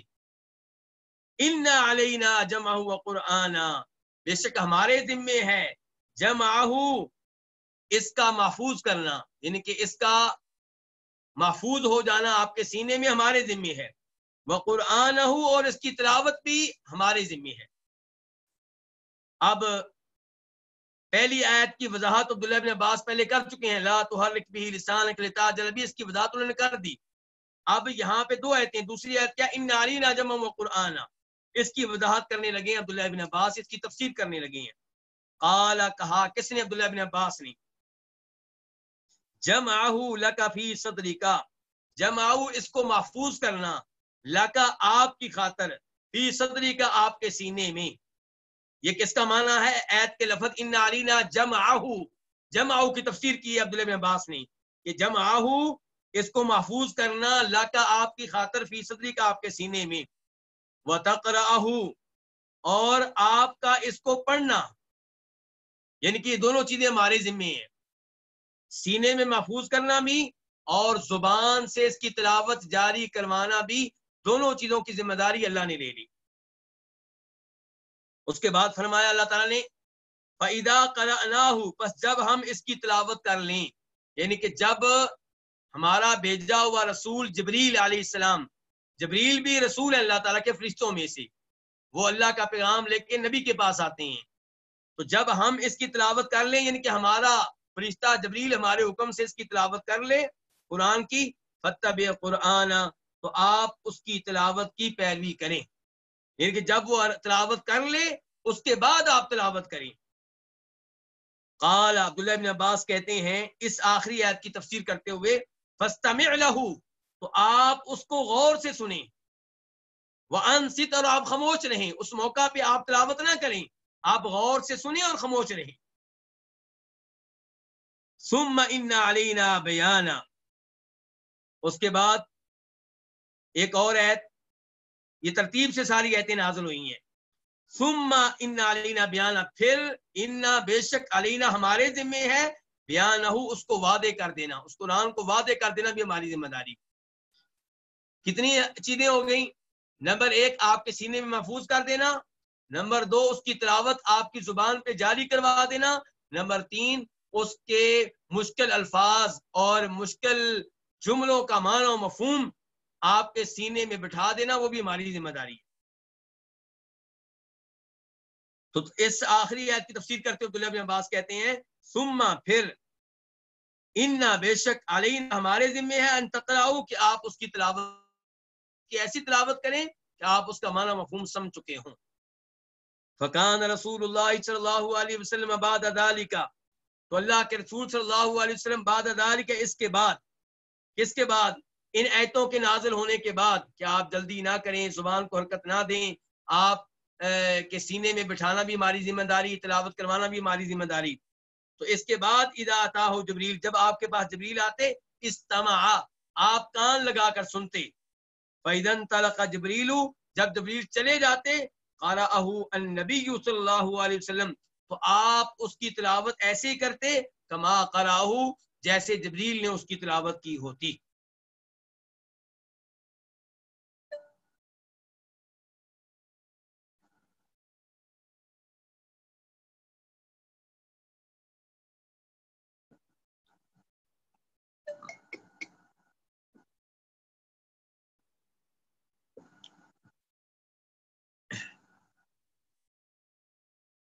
سورۃ والضحیٰ، قولہ تعالی ما ودعک ربک وما قلی، کہ آپ کے رب نے آپ کو چھوڑا نہیں ہے، وما قلی، اور نہ ہی وہ ناراض ہوا ہے۔ اس آیت کا شان نزول کیا ہے، نزول کی مناسبت کیا ہے؟ کہ آپ علیہ الصلوۃ والسلام رات کو تہجد پڑھا کرتے تھے، 2-3 راتیں بیمار ہونے کی وجہ سے آپ اٹھ نہیں سکے، تو ایک عورت نے کہا، وہ عورت کون تھی؟ کہا جاتا ہے کہ ابو لہب کی بیوی، اس نے کہا کہ محمد مجھے لگتا ہے کہ تیرے شیطان نے تیری جان چھوڑ دی ہے، لگ رہا ہے کہ 2-3 راتوں سے تمہارے قریب نہیں آیا، اسی لیے تم رات کو اب اٹھتے نہیں ہو۔ تو اللہ تعالیٰ نے پھر بیان کیا کہ اللہ نے آپ کو چھوڑا نہیں ہے، آپ کے ساتھ شیطان نہیں، رحمان ہے، اور رحمان نے نہ آپ کو چھوڑا ہے اور نہ آپ پہ ناراض ہوا ہے۔ تو قلا ناراض ہوا، ودع چھوڑا۔ حدیث نمبر 249 قاف، اس حدیث کے روایت کرنے پہ اتفاق ہے کس کا؟ امام بخاری کا اور امام مسلم کا۔ عن جندب بن سفیان، جندب بن سفیان البجلی رضی اللہ تعالی عنہ سے روایت ہے، قال، وہ کہتے ہیں، اشتکا رسول اللہ صلی اللہ علیہ وسلم، کہ نبی علیہ الصلوۃ والسلام بیمار ہو گئے، فلم یقم لیلتین او ثلاثا، تو آپ 2 یا 3 راتیں اٹھ نہیں سکے، آپ 2 یا 3 راتیں تہجد نہیں پڑھ سکے۔ فجاءت امرأۃ، تو ایک عورت آئی، فقالت، اس نے کہا، یا محمد، اے محمد، انی لارجو، بے شک مجھے امید ہے، ان یکون شیطانک قد ترکک، کہ تیرے شیطان نے تجھے چھوڑ دیا ہے، مجھے امید ہے کہ تیرے شیطان نے تجھے چھوڑ دیا ہوگا۔ لم ارہ، میں نے اسے نہیں دیکھا، کسے؟ شیطان کو، قریبا کا، کہ وہ تمہارے قریب آیا ہو، منذ لیلتین او ثلاثا، 2 یا 3 راتوں سے۔ فانزل اللہ، تو اللہ تعالیٰ نے پھر یہ آیتیں نازل کی، کیا؟ والضحیٰ، چاش کے وقت کی قسم، واللیلی، اور رات کی قسم، اذا سجا، جب وہ چھا جائے، ما ودعک ربک، آپ کے رب نے آپ کو نہیں چھوڑا، وما قلا، اور نہ ہی وہ ناراض ہوا ہے۔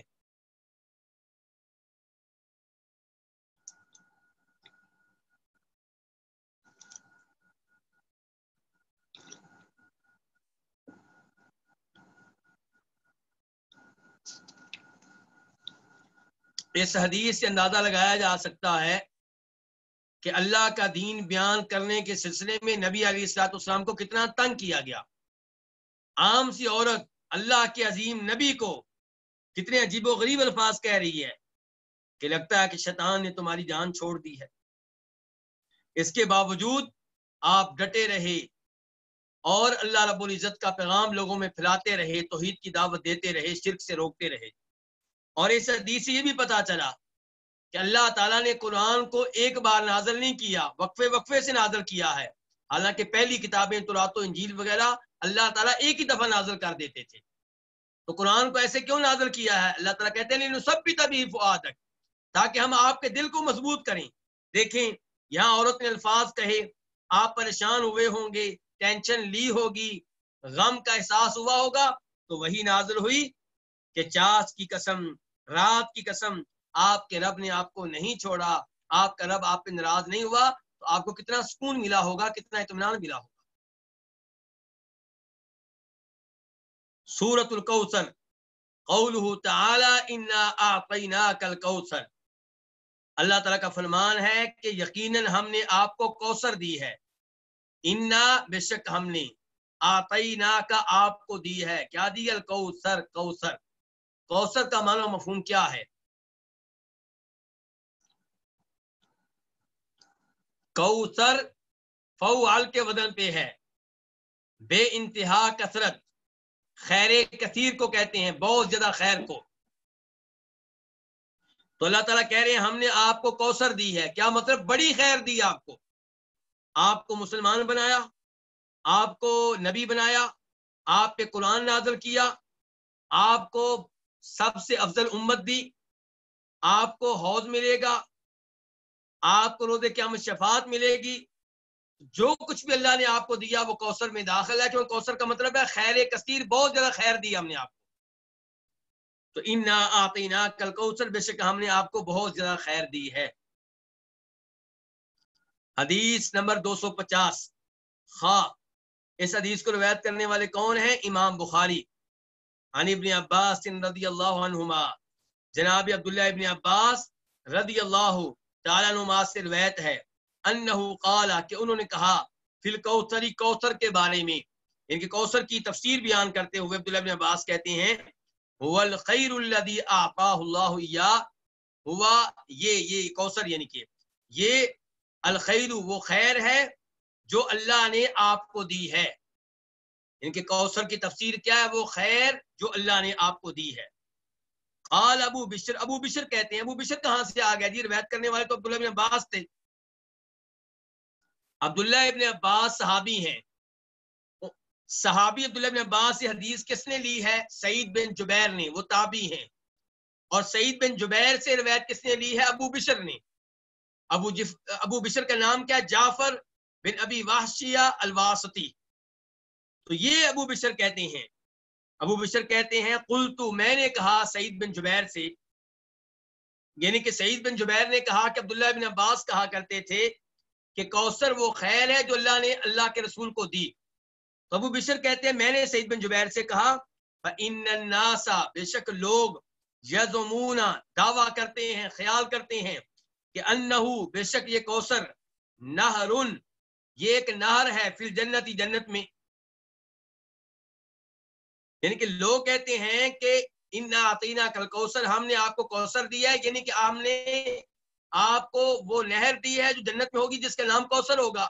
اور عبداللہ ابن عباس کہہ رہے ہیں کہ جناب کوثر کا معنی خیر کثیر، وہ خیر جو اللہ نے آپ کو دی ہے۔ اب یہاں پہ میرے بھائیوں آپ سیکھیں کہ جب دو آیتوں میں تضاد محسوس ہو، ٹکراؤ محسوس ہو، یا دو حدیثوں میں ٹکراؤ محسوس ہو، تو وہاں پہ کیا کرنا ہے؟ تو فقال سعید، سعید نے کہا، کس نے؟ سعید بن جبیر نے، کیونکہ اعتراض ان کے سامنے کیا گیا تھا، ان کے شاگرد ابو بشر نے اعتراض کیا تھا۔ کہ آپ کے استاد صحابی عبداللہ بن عباس کچھ اور کہتے ہیں، لوگ کچھ اور کہتے ہیں. اور آگے بڑھنے سے پہلے بتا دوں کہ کوثر جنت میں ایک نہر کا نام ہے، یہ صحیح حدیث سے ثابت ہے. اصل میں مسئلہ یہ ہے کہ کوثر کا لفظی معنی کیا ہے؟ خیر کثیر. اب اگر جنت میں آپ کو نہر ملے گی تو وہ خیر ہے، میدان حشر میں آپ کو حوض ملے گا تو وہ بھی خیر ہے، تو وہ بھی کوثر ہے. جنت میں نہر ملے گی تو وہ بھی کوثر، حوض ملے گا تو وہ بھی حوض کوثر. فقال سعید، تو سعید نے کہا النہر الذی فی الجنہ، وہ نہر تو جنت میں ہوگی، من الخیر، وہ نہر اس خیر میں سے ہے، الذی اعطاہ اللہ ایاہ، جو اللہ نے آپ کو دی ہے. یعنی کہ اللہ نے آپ کو بڑی خیر دی ہے. کوثر خیر کثیر، اس میں جنت والی نہر بھی داخل ہے، اس میں حوض کوثر بھی داخل ہے، بلکہ اس میں شفاعت بھی داخل ہو جائے گی. ہر وہ چیز اللہ نے جو آپ کو دی ہے وہ کوثر ہے.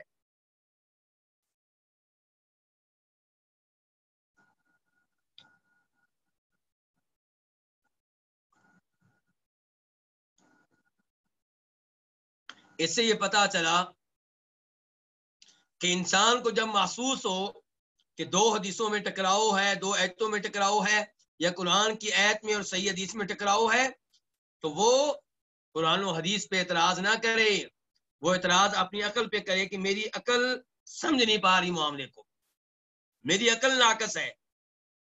اب اگر یہ سعید بن جبیر معاملہ واضح نہ کرتے تو لوگ سمجھتے کہ شاید عبداللہ بن عباس کی تفسیر میں اور نبی علیہ السلام کی حدیث میں ٹکراؤ ہے. حدیث کہہ رہی ہے کہ کوثر جنت میں ایک نہر کا نام ہے، عبداللہ بن عباس کہہ رہے ہیں کوثر خیر کثیر کا نام ہے. تو یہ مسئلہ حل کر دیا کس نے؟ سعید بن جبیر نے. یہ ہوتی ہے علماء کی شان، علماء کا مقام، وہ سمجھاتے ہیں. انہوں نے کہا عبداللہ بن عباس کی تفسیر میں حدیث میں کوئی ٹکراؤ نہیں ہے، جنت میں جو نہر ملے گی وہ کوثر کا ایک حصہ ہے. کوثر کئی چیزوں کا نام ہے، کوثر کئی اجزاء کا نام ہے، کئی اشیاء کا نام ہے. ان اشیاء میں سے ایک شے کیا ہے؟ وہ نہر ہے جو جنت میں آپ کو ملے گی. سورۃ الاخلاص، قولہ تعالی قل هو اللہ احد، یہ باب ہے قل هو اللہ احد کے بارے میں. قل هو اللہ احد کا معنی کیا ہے؟ قل آپ کہہ دیں. اللہ تعالیٰ نبی سے کہہ رہے ہیں صلی اللہ علیہ وسلم سے کہ آپ کہہ دیں وہ اللہ احد، کہ اللہ ایک ہے. حدیث نمبر 251. اس حدیث کو روایت کرنے والے کون ہیں؟ امام بخاری. عن ابی ہریرہ رضی اللہ عنہ، جناب ابو ہریرہ سے روایت ہے، وہ نبی علیہ الصلوۃ والسلام سے روایت کرتے ہیں، قال، کہ آپ نے کہا، قال اللہ، کہ اللہ تعالیٰ کہتے ہیں. جس حدیث میں یہ آ جائے کہ اللہ تعالیٰ کہتے ہیں، اس حدیث کو کیا کہتے ہیں؟ ذرا جواب دیں آپ لوگ.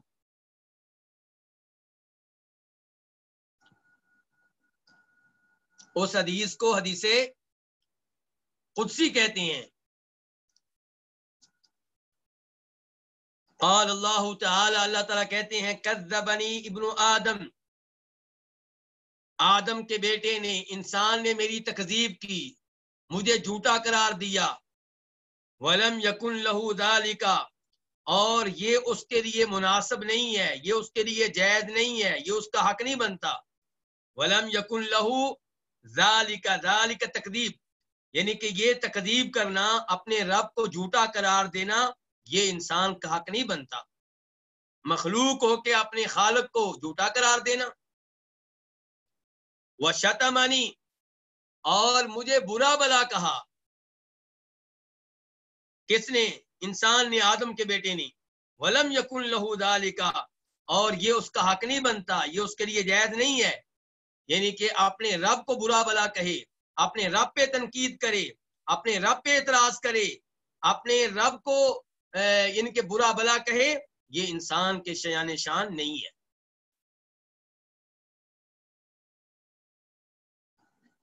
آج ہی میں ایک پروگرام سن رہا تھا، اس میں پاک و ہند کا ایک صحافی ہے جو ملحد قسم کا ہے. اب اس نے اپنا الحاد واضح کیا، اپنی کفر کو واضح کیا، تو اس کے بارے میں ایک صاحب سے سوال کیا جا رہا ہے جو اپنے آپ کو قرآن کا مفسر سمجھتے ہیں اور عربی زبان کا قرآن کا ماہر سمجھتے ہیں، داڑھی مونڈے ہوئے ہیں اور انہیں منکر حدیث بھی ہم کہتے ہیں. تو ان سے سوال ہو رہا ہے کہ آپ کی اس آدمی کے بارے میں کیا رائے ہے، اس نے یہ اعتراضات کیے ہیں، یہ باتیں کی ہیں. تو بجائے اس کے کہ وہ اس آدمی کے بارے میں کہے کہ اس نے بہت بڑی جرت کی ہے، بہت بڑی جسارت کی ہے، بہت بڑی غلطی کی ہے، اللہ کے بارے میں ایسی باتیں کرنا، دین کے بارے میں ایسی باتیں کرنا، قرآن کے بارے میں ایسی باتیں کرنا، لیکن افسوس سے کہنا پڑتا ہے وہ آگے سے تنقید علماء پہ کر رہا ہے کہ افسوس ہے کہ علماء ایسی تنقید برداشت نہیں کرتے، علماء ایسے اعتراضات برداشت نہیں کرتے. کیا آزادی اس حد تک ہے کہ انسان اللہ کی ذات پہ اعتراض کرے، اللہ کے فیصلوں پہ اعتراض کرے؟ یہ بدبختی کی علامت ہے، یہ آزادی نہیں ہے. تو یہاں پہ دیکھیے کہا وہ شتمانی، اور مجھے انسان نے کیا کہا، برا بلا کہا ہے، میرے اوپر تنقید کی ہے. ولم یکن لہ ذالک، اور یہ اس کا حق نہیں ہے، اللہ پہ اعتراض کرنا انسان کا حق نہیں ہے. فاما تکذیبہ ایایا، اب اللہ تعالیٰ وضاحت کر رہے ہیں. پہلے اللہ تعالیٰ نے اجمالی طور پہ بیان کیا کہ انسان میری تکذیب کرتا ہے، مجھے جھوٹا قرار دیتا ہے اور مجھے برا بلا کہتا ہے. اب اس کی وضاحت کے کیسے. فاما تکذیبہ ایایا، جہاں تک تعلق ہے اس کے میری تکذیب کرنے کا، مجھے جھوٹا قرار دینے کا، فقولہ، تو انسان کا یہ کہنا کہ لن یعیدنی کما بدأنی، کہ اللہ ہرگز مجھے دوبارہ پیدا نہیں کر سکے گا جیسے اس نے مجھے پہلی بار پیدا کیا ہے. یعنی کہ یہ عقیدہ رکھنا کہ جو قبر میں چلا جائے گا وہ مٹی ہو جائے گا، ہڈیاں گل سڑ جائیں گی، دوبارہ کوئی نہیں اس کو اٹھا سکتا، یہ اللہ کو جھوٹا قرار دینا ہے، کیونکہ اللہ تو کہتا ہے کہ میں اٹھاؤں گا. تو یہ کہتا ہے کہ کیسے ممکن ہے، اس کا مطلب ہے کہ اللہ کو جھوٹا قرار دے رہا ہے. اللہ تعالیٰ کہتے ہیں فقولہ، تو انسان کا یہ کہنا کہ لن یعیدنی، اللہ مجھے ہرگز دوبارہ پیدا نہیں کر سکے گا، کما بدانی، جیسے مجھے پہلی بار پیدا کیا تھا. ولیس اول الخلق باہون علی من اعادتہ، اللہ تعالیٰ کہتے ہیں پہلی بار پیدا کرنا میرے لیے انسان کو دوبارہ پیدا کرنے سے آسان نہیں ہے. وَأَمَّا شَتْمُهُ إِيَّايَ، اور جہاں تک تعلق ہے انسان کے مجھے برا بلا کہنے کا، میرے اوپر تنقید کرنے کا، فَقَوْلُهُ، تو اس کا یہ کہنا کہ اتخذ اللہ ولدا، کہ اللہ تعالیٰ نے اولاد پکڑی ہے، اللہ تعالیٰ نے اولاد لی ہے، اللہ کی اولاد ہے. یعنی کہ اللہ تعالیٰ کے بارے میں کہنا کہ اللہ کا کوئی بیٹا ہے، اللہ کی کوئی بیٹی ہے، یہ اللہ تعالیٰ پہ تنقید کرنا ہے، اللہ کو برا بلا کہنا ہے، اللہ کو گالی دینا ہے. کیونکہ اللہ اولاد کا محتاج نہیں ہے. جب آپ کہتے ہیں اللہ کی اولاد ہے تو آپ کہنا چاہتے ہیں اللہ اولاد کا محتاج ہے، اور اولاد تو باپ کی شریک بن جاتی ہے. آپ کہنا چاہتے ہیں کہ یہ اولاد ہے اور اللہ کی شریک ہے، جیسا کہ عیسائیوں نے عیسیٰ علیہ السلام کو اللہ کا بیٹا قرار دیا تو پھر اللہ کا شریک بھی بنا دیا.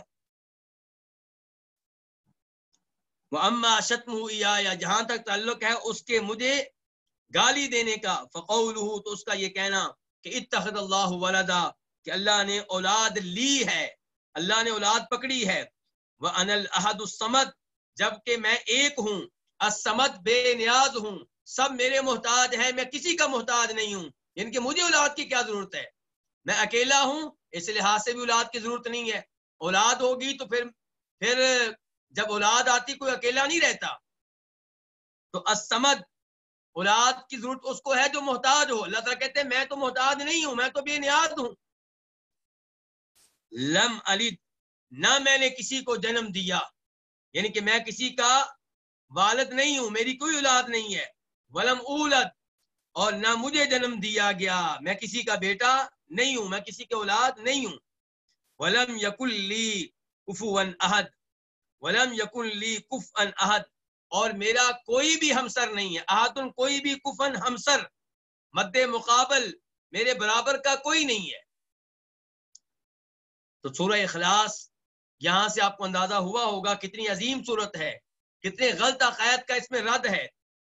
جب اللہ تعالیٰ کہتے ہیں کہ میں ایک ہوں، پتا چلا اللہ کا کوئی شریک نہیں، نہ کوئی نبی، نہ کوئی فرشتہ، نہ کوئی قبر والا، اور نہ کوئی وہ جس کے نام کا بت بنا دیا گیا ہو، کوئی بھی اللہ کا شریک نہیں، اور سب اللہ کے محتاج ہیں، اللہ کسی کا محتاج نہیں، نہ کسی نبی کا، نہ کسی ولی کا، نہ کسی فرشتے کا، اور اللہ کی کوئی اولاد نہیں ہے۔ عیسیٰ علیہ السلام کو اللہ کا بیٹا کہنا عیسائیوں کا غلط عقیدہ ہے، عزیر علیہ السلام کو اللہ کا بیٹا کہنا یہودیوں کا غلط عقیدہ ہے، فرشتوں کو اللہ کی بیٹیاں قرار دینا مشرکین مکہ کا غلط عقیدہ تھا۔ تو اللہ کے برابر کا کوئی بھی نہیں ہے، اسی لیے سورت کو کیا کہا گیا ہے کہ قرآن کا 1/3 ہے۔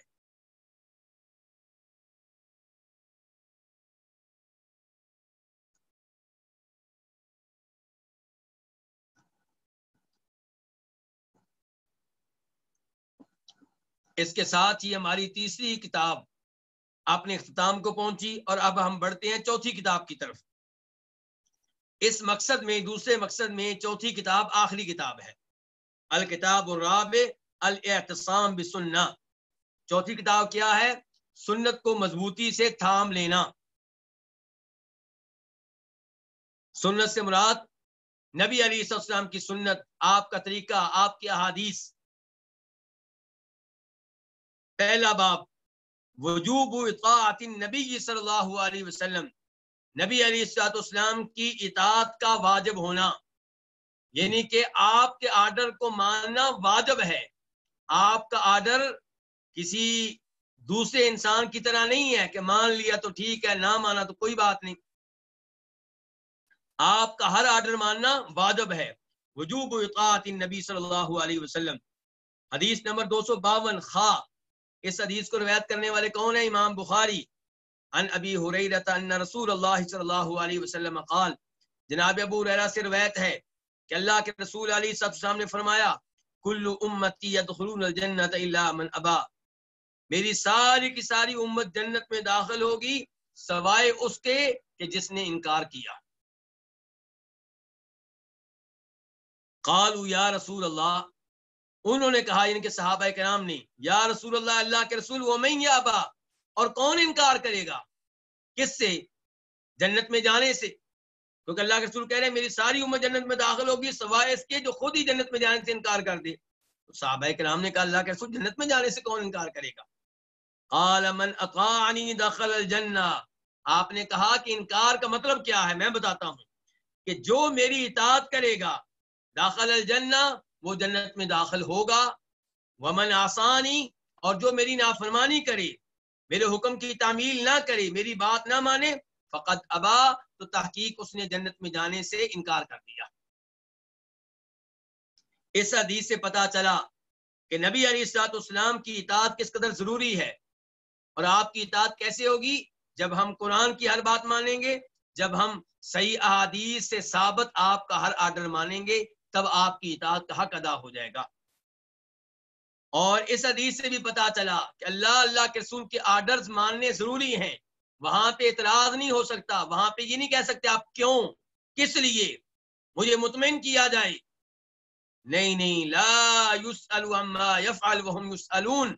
اللہ تعالیٰ فرماتے ہیں قرآن حکیم میں کہ اللہ وہ ذات ہے جس سے کوئی سوال نہیں کیا جا سکتا، جس کو کوئی پوچھنے والا نہیں ہے، نہ کوئی پوچھ سکتا ہے، اور سارے اس کے سامنے ایسے ہیں کہ سب کی اللہ چاہیں تو بات پرس کریں، سب کا اللہ محاسبہ کر سکتے ہیں، سب سے اللہ تعالیٰ سب کی پڑتال کر سکتے ہیں، تفتیش کر سکتے ہیں۔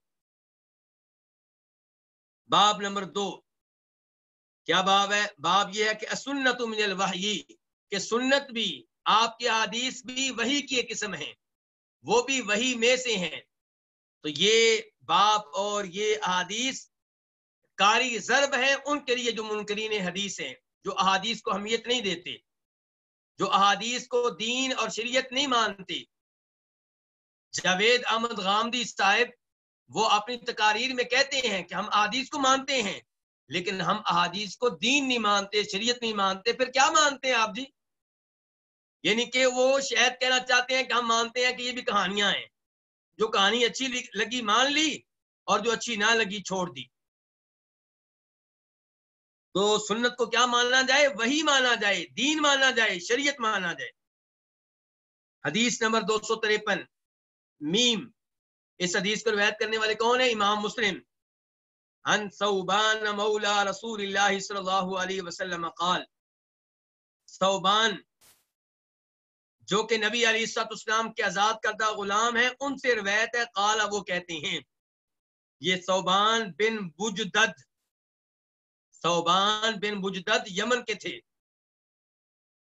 اللہ کے رسول علیہ الصلوۃ والسلام کے آزاد کردہ غلام ہیں، قال وہ کہتے ہیں، کنت قائما عند رسول اللہ صلی اللہ علیہ وسلم، میں نبی علیہ الصلوۃ والسلام کے پاس کھڑا ہوا تھا، فجاء حبر من احبار الیہود، تو یہودیوں کے علماء میں سے ایک عالم آیا، حبر عالم، احبار اس کی جمع ہے، یہودیوں کے علماء میں سے ایک عالم آیا، فقالت، اس نے کہا، السلام علیک یا محمد، اے محمد آپ پہ سلامتی نازل ہو،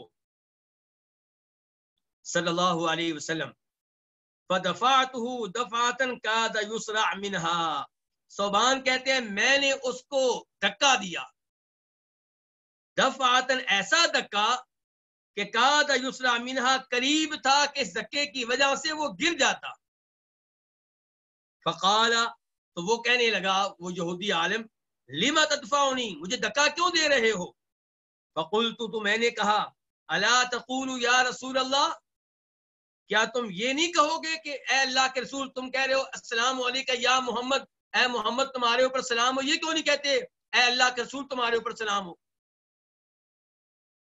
فقال الیہودی، تو یہودی نے کہا، انما ندعوه باسمه الذي سماه به اهله، کہ سوائے اس کے نہیں، ندعوه، ہم آپ کو پکاریں گے آپ کے اس نام کے ساتھ جو آپ کا نام آپ کے گھر والوں نے رکھا ہے، آپ کے گھر والوں نے آپ کا نام محمد رکھا تھا، ہم آپ کو محمد ہی کہیں گے، کون کہہ رہا ہے، یہودی آپ کے سامنے، فقال رسول اللہ صلی اللہ علیہ وسلم، تو نبی علیہ السلام نے فرمایا، ان اسمی محمد الذی سمانی به اہلی، کہ میرا وہ نام جو میرے گھر والوں نے رکھا ہے وہ کیا ہے، وہ محمد ہے، یعنی کہ تم مجھے محمد کے نام سے پکار سکتے ہو، کوئی بات نہیں، یہ ہے اخلاق نبی علیہ الصلوۃ والسلام کا، ایک طرف غیرت ہے جناب ثوبان کی، اور ایسی غیرت میرے اور آپ کے دل میں ہونی چاہیے اللہ کے رسول کے دفاع میں، اللہ کے رسول کی کوئی بھی توہین نہ کر سکے میرے اور آپ کے سامنے، دوسری جانب اللہ کے رسول کا اخلاق دیکھیے صلی اللہ علیہ وسلم، کہ آپ اس سے کہتے ہیں یہودی سے کوئی بات نہیں، میرا نام محمد ہے، بات کرو، فقال یہودی، تو یہودی نے کہا، جئت اسألک، میں آپ کے پاس آیا ہوں آپ سے سوال کروں، میں آپ کے پاس آیا ہوں کہ آپ سے سوال کروں، آپ سے کچھ پوچھوں، فقال له رسول اللہ صلی اللہ علیہ وسلم، تو اس سے رسول اللہ صلی اللہ علیہ وسلم نے کہا، اَيَنْفَعُكَ شَيْءٌ إِنْ حَدَّثْتُكَ، کیا تجھے کوئی چیز فائدہ دے گی اگر میں تم سے بیان کروں، اگر میں تم سے کچھ باتیں کروں تو میری باتوں میں سے کسی بات کا تمہارے اوپر اثر بھی ہوگا، فائدہ ہوگا، اَيَنْفَعُكَ شَيْءٌ، کیا تجھے کوئی چیز فائدہ دے گی، ان حدثتک، اگر میں تمہیں بیان کروں، قالت، اس یہودی نے کہا، اسمع بأذنی، میں اپنے ان دونوں کانوں سے سنوں گا، یعنی کہ بڑے دھیان سے آپ کی باتیں سنوں گا، یعنی کہ سنوں گا، غور کروں گا، فنکت رسول اللہ صلی اللہ علیہ وسلم بعود معه، تو اللہ کے رسول علیہ السلام نے ایک چھڑی زمین پہ ماری، معاہو، جو آپ کے پاس تھی، یعنی کہ چھڑی آپ کے پاس تھی، زمین پہ مارنے لگے جیسے کوئی آدمی کچھ سوچ رہا ہو، فقال، تو آپ نے کہا، سل، سوال کرو، پوچھو کیا سوال ہے تمہارا، فقال الیہودی، تو یہودی کہنے لگا، این یکون الناس یوم تبدل الارض غیر الارض والسماوات، کہ لوگ اس دن کہاں ہوں گے جس دن زمین کو بدل دیا جائے گا،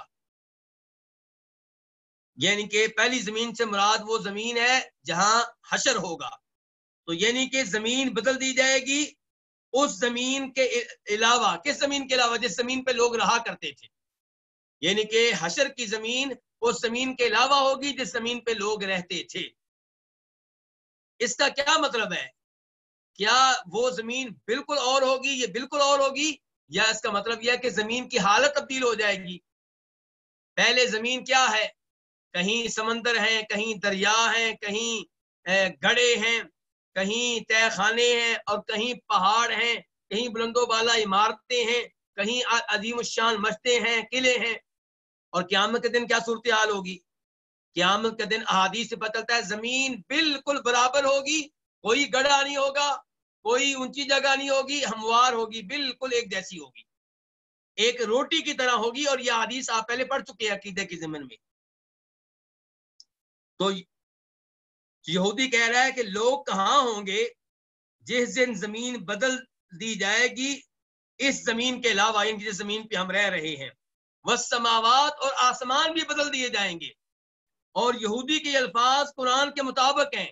سورہ ابراہیم ایت نمبر 48 اس میں بالکل یہی الفاظ آئے ہیں کہ یوم تبدل الارض غیر الارض والسماوات وبرزوا للہ الواحد القہار.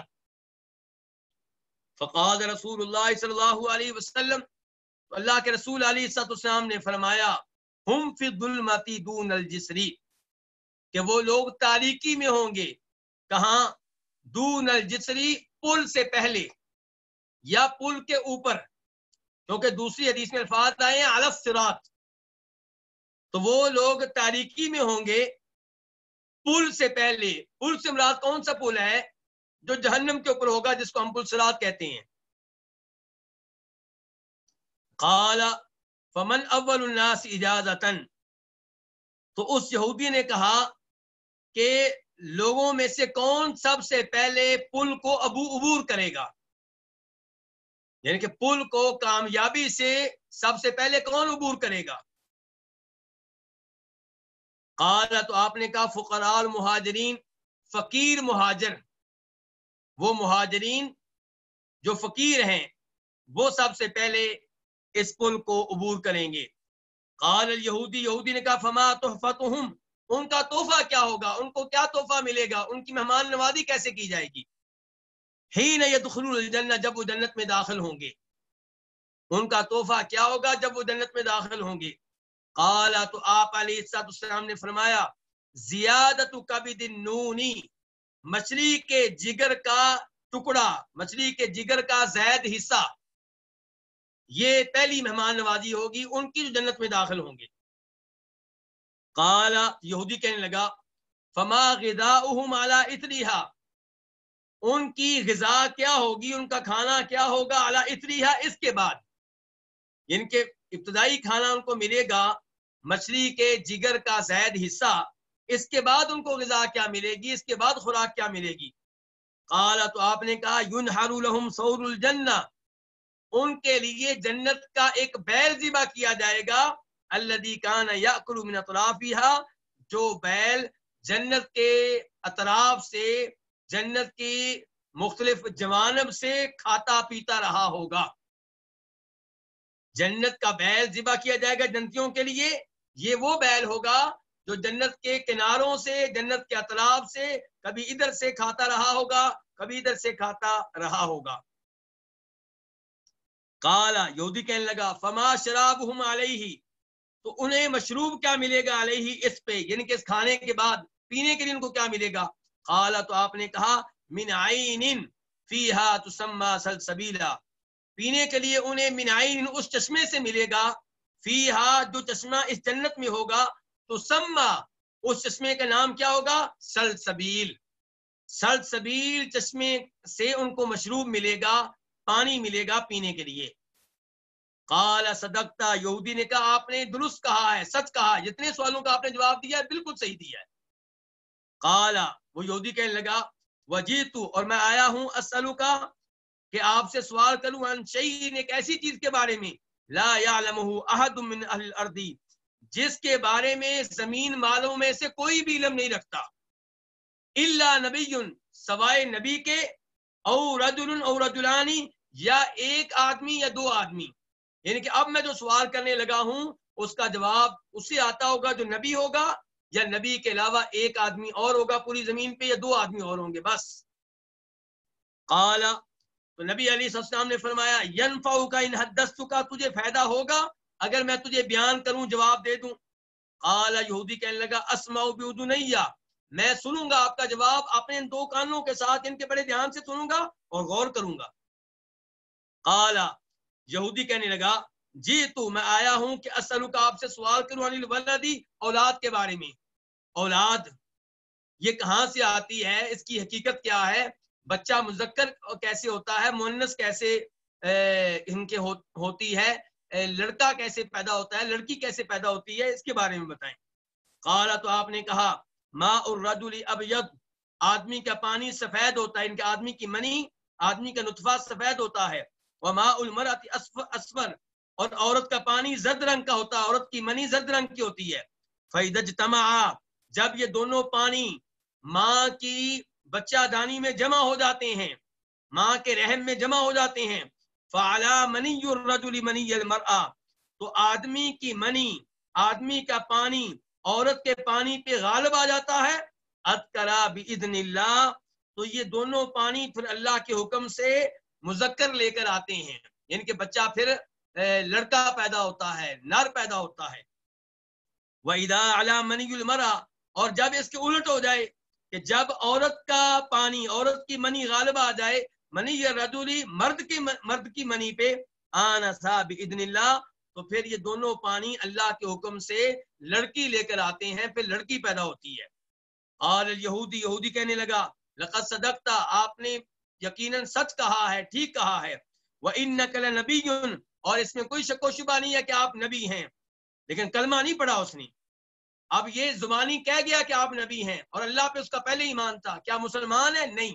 ایمان کہتے ہیں کہ آپ دل میں بھی تصدیق کریں، زبان سے بھی اعلان کریں، اور عملی طور پہ بھی آپ کے اعضاء اس کے مطابق عمل سر انجام دیں. تو یہ مسلمان نہیں، کافر ہی رہا. ثم منصرف، پھر چلا گیا. ثم منصرف، پھر اس نے منہ پھیرا، فذهب، اور چلا گیا. بعد میں کبھی مسلمان ہو گیا ہو تو اللہ عالم، اس موقع پہ بہرحال مسلمان نہیں ہوا. فقال رسول اللہ صلی اللہ علیہ وسلم، اللہ کے رسول علیہ الصلوۃ والسلام نے فرمایا لقد سألنی هذا عن الذي سألنی عنه، البتہ تحقیق مجھ سے اس یہودی نے سوال کیا عن الذي سألنی عنه، اس چیز کے بارے میں جس کے بارے میں اس نے سوال کیا، یعنی کہ اس نے مجھ سے سوال کیے ہیں، جو بھی سوال کیے ہیں. وما لی علم بشیء منہ، جبکہ میرے پاس ان چیزوں میں سے کسی چیز کا کوئی علم نہیں تھا، مجھے کوئی جواب نہیں آتا تھا. حتی اتانی اللہ بہ، یہاں تک کہ اللہ تعالیٰ میرے پاس اس کو لے کر آیا، اس جواب کو. یہ جو معلومات میں نے اس کو دی ہیں، یہ جو جوابات میں نے دیے ہیں، مجھے معلوم نہیں تھے، ابھی اللہ نے میرے اوپر اتارے اور ابھی میں نے ان کو جواب دیا. پتہ چلا کہ اللہ کے رسول کی احادیث بھی وہی ہیں، اللہ تعالیٰ کی طرف سے ہیں، اور یہ پوری حدیث تصدیق ہے اللہ کے اس فرمان کی کہ وما ينطق عن الهوى ان هو الا وحی یوحى، آپ اپنی خواہش سے نہیں بولتے، آپ وحی کے مطابق بولتے ہیں. اللہ رب العزت ہمیں قرآن پہ بھی اور آپ سے ثابت شدہ احادیث پہ بھی صحیح معنوں میں ایمان لانے کی توفیق دے، اور ان عقائد کو سمجھنے کی توفیق دے، ایسی احادیث بار بار پڑھنے کی توفیق دے. اللہ تعالیٰ پوری زندگی ہمیں حدیث کا طالب علم رکھے. وآخر دعوانا الحمد للہ رب العالمین.